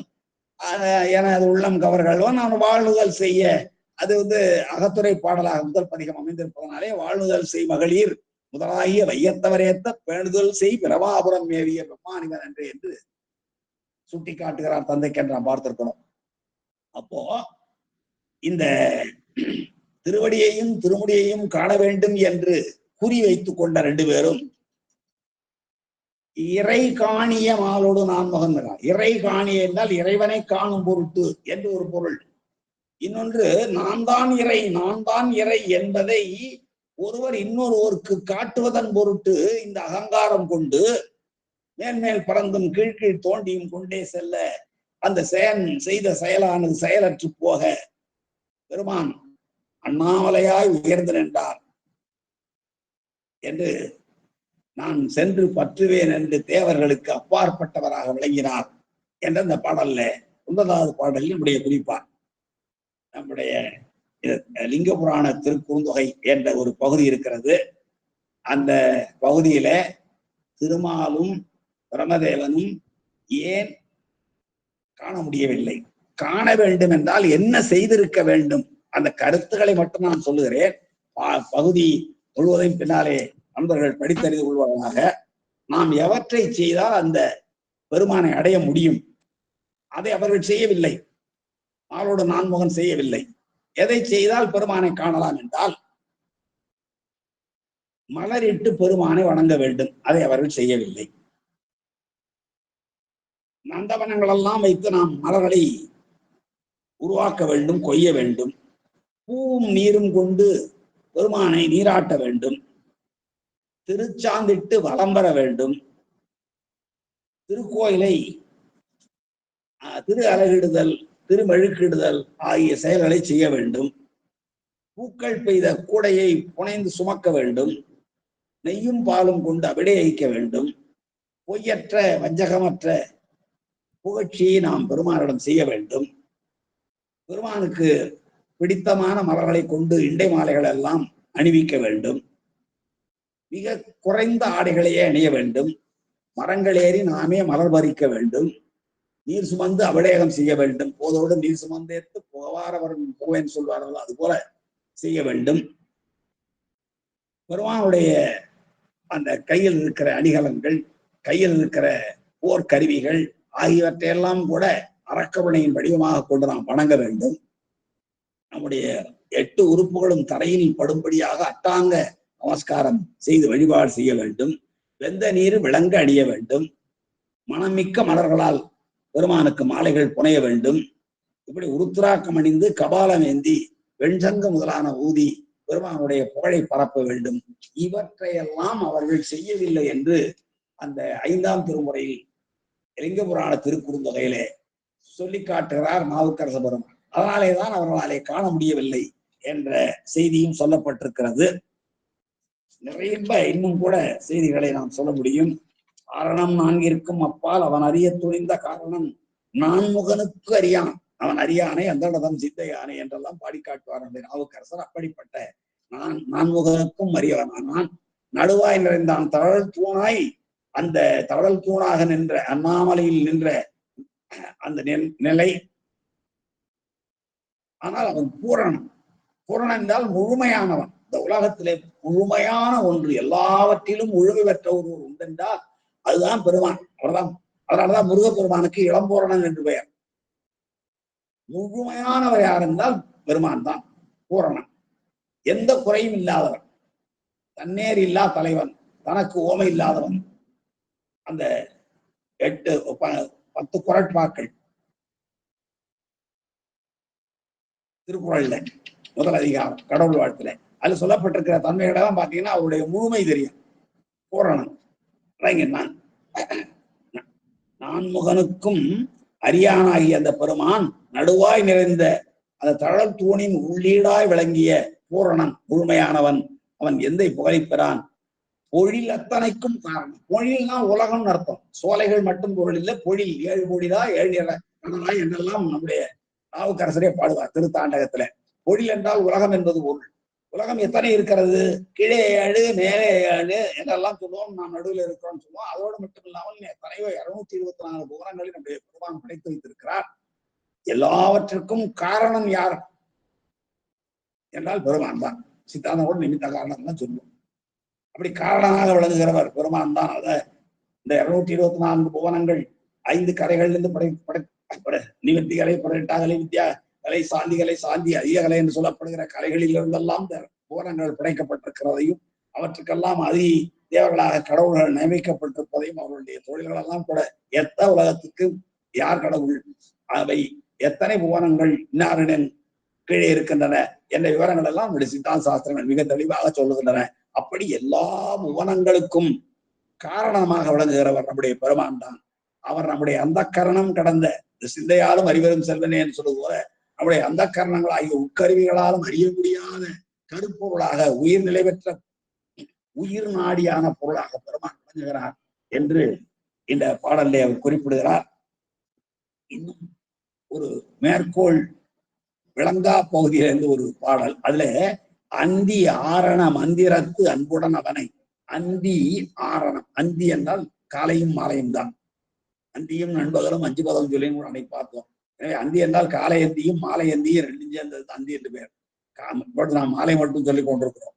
அது எப்படி சொன்னா, ஒரு பாடல் சொல்லுகிறது, அந்தி ஆரண மந்திரத்து, காலையிலேயும் மாலையிலேயும் வேதங்களில் சொல்லப்படுகிற மந்திரத்து அன்புடன் அவனை, நாம் அன்போடு அந்த பெருமானை வந்தியாதவர், வந்திக்கவில்லை என்றால் மண்ணினும் வானினும் இல்லை. வந்தியாதவர் மண்ணினும் வானினும் இல்லை. எனவே வழிபடாதவர்கள் இந்த உலகத்திலும் இல்லை அந்த உலகத்திலும் இல்லை என்றால் வழிபடுவர்கள் தான் எங்கும் இருக்கிறார்கள், ஆண்டும் நிரம்பி இருக்கிறார்கள் என்ற பொருளிலே இவ்வாறு சொல்லப்படுகிறது. அந்தி ஆரண மந்திரத்து, காலை சந்தியிலேயும் மாலை சந்தியிலேயும் ஆரணங்களில் சொல்லப்பட்டிருக்கிற மந்திரங்களாலே அன்போடு அவனை, வந்தியாதவர் இங்குமில்லை அங்குமில்லை என்று ஒரு பாடல் சொல்லுகிறது. இப்படி அதோட இல்லாம அந்த 2 பேரும் கடைசியில் 5 எழுத்தை சொல்லித்தான் உய்ந்தார்கள். அதையும் அந்த 9வது பாடலில் நம்முடைய ஞானசம்பந்த பெருமான் இழுத்து காட்டியிருப்பார். இப்படி பல வகையிலும் இந்த பாடல் பொருளாழமிக்கதாக இருக்கிறது. நான் ஒரு முறை மட்டும் பாடலை படிக்கிறேன், பொருள் உங்களுக்கு புரியும். எந்தை புகழி பிரான் முதல்ல கொள்ள வேண்டும். ஆரணம் 4ற்கும் அப்பாலானவன், அவனை அறிய துணிந்த, அவன் அறிய துணிந்த என்றால் அவனை அறிய துணிந்த என்பது பொருள். அவனை அறிய துணிந்த நாரணனும் நான்முகனும் அறிய முடியாத அரியவராக பெருமானார். அவர்களுக்கு காண முடியாமல் தழல் தூணாய் நின்று அதிலே நடுவாய் நிறைந்த உள்ளீடாக நின்ற முழுமையானவர் பூரணனாக பெருமான் விளங்குகிறார். அவர் பொழில் அத்தனைக்கும், பொழில் என்றால் உலகம் என்பதுதான் பொருள். 7 புவனங்கள் கீழேயும் மேலேயும் இருக்கிற 7 பொழில் என்றாலும் பெருமானாலே படைக்கப்பட்ட 224 புவனங்கள் என்று கொண்டாலும் எல்லாவற்றுக்கும் பெருமான் தான் காரணம். அப்படிப்பட்ட பெருமான் நம்முடைய அந்த கரணங்களாலும் அறிய முடியாத உயிர் நாடியான பொருளாக விளங்குகிறார். அந்த கரணம் கடந்த கருப்பொருளாக விளங்குகிறார் என்று பெருமானுடைய புகழை இந்த பாடல் வழியாக நம்முடைய பட்டினத்தடிகள் சொல்கிறார். ஒரே ஒரு செய்தி மிக நகைச்சுவையாக நம்முடைய நாவுக்கரசர் பாடி காட்டுகிறார். இப்படியெல்லாம் தேடுகிறீர்களே பாவிகளே, பாருங்கள், மேலும் அறிந்திலன் நான்முகன், நகைச்சுவை பட சொல்கிறார் நாவுக்கரசர். மேலும் அறிந்திலன் நான்முகன், நான்முகன் பறவையாக மாறி திருமுடியை தேடி தேடி போனானே, அவனாலும் அறிய முடியவில்லை. மேற்சென்று அவனாலே மேலும் அறிந்திலன், கீழிடந்து மாலும் அறிந்திலன், கீழே தோண்டி தோண்டி தோண்டிக் கொண்டே கருவிலங்காய் தோண்டிக்கொண்டே சென்ற நாரணனாலும் திருமாலாலும் திருவடியை அறிய முடியவில்லை.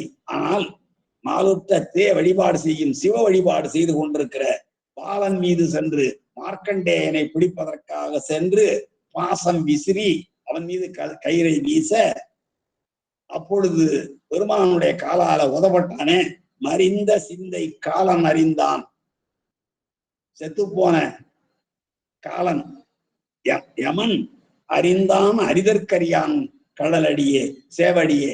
யாராலும் அறிதற்கு அரியனாக விளங்குகிற பெருமானுடைய சேவடியினை பெருமானாலே உதைக்கப்பட்ட பொழுது காலன் பார்த்து மகிழ்ந்தான், வணங்கினான் என்று ஒரு நகைச்சுவை விட, மேலே பறந்து போய் தேடி தேடி போனவனாலே திருமுடியை காண முடியவில்லை, கீழே தோண்டி தோண்டி சென்றவனாலே திரு அடியையும் காண முடியவில்லை. ஆனாலே பாலனை சென்ற மார்க்கண்டேயனை பிடிக்க சென்று பாசம் வீசிய அந்த காலன் பெருமானாலே உதைபடுகிற பொழுது அவனுடைய பெருமானுடைய சேவடியை கண்டு மகிழ்ந்தான் என்று மிக நயம்பட நம்முடைய நாவுக்கரச பெருமான் குறிப்பிடுகிற அந்த செய்தியை சொல்லி அத்துடன் நேரம் கடந்து விட்டமையினாலே இந்த வகுப்பை நான் நிறைவு செய்கிறேன். அனைவருக்கும் என்னுடைய திருவடி பணிந்த வணக்கத்தை தெரிவித்து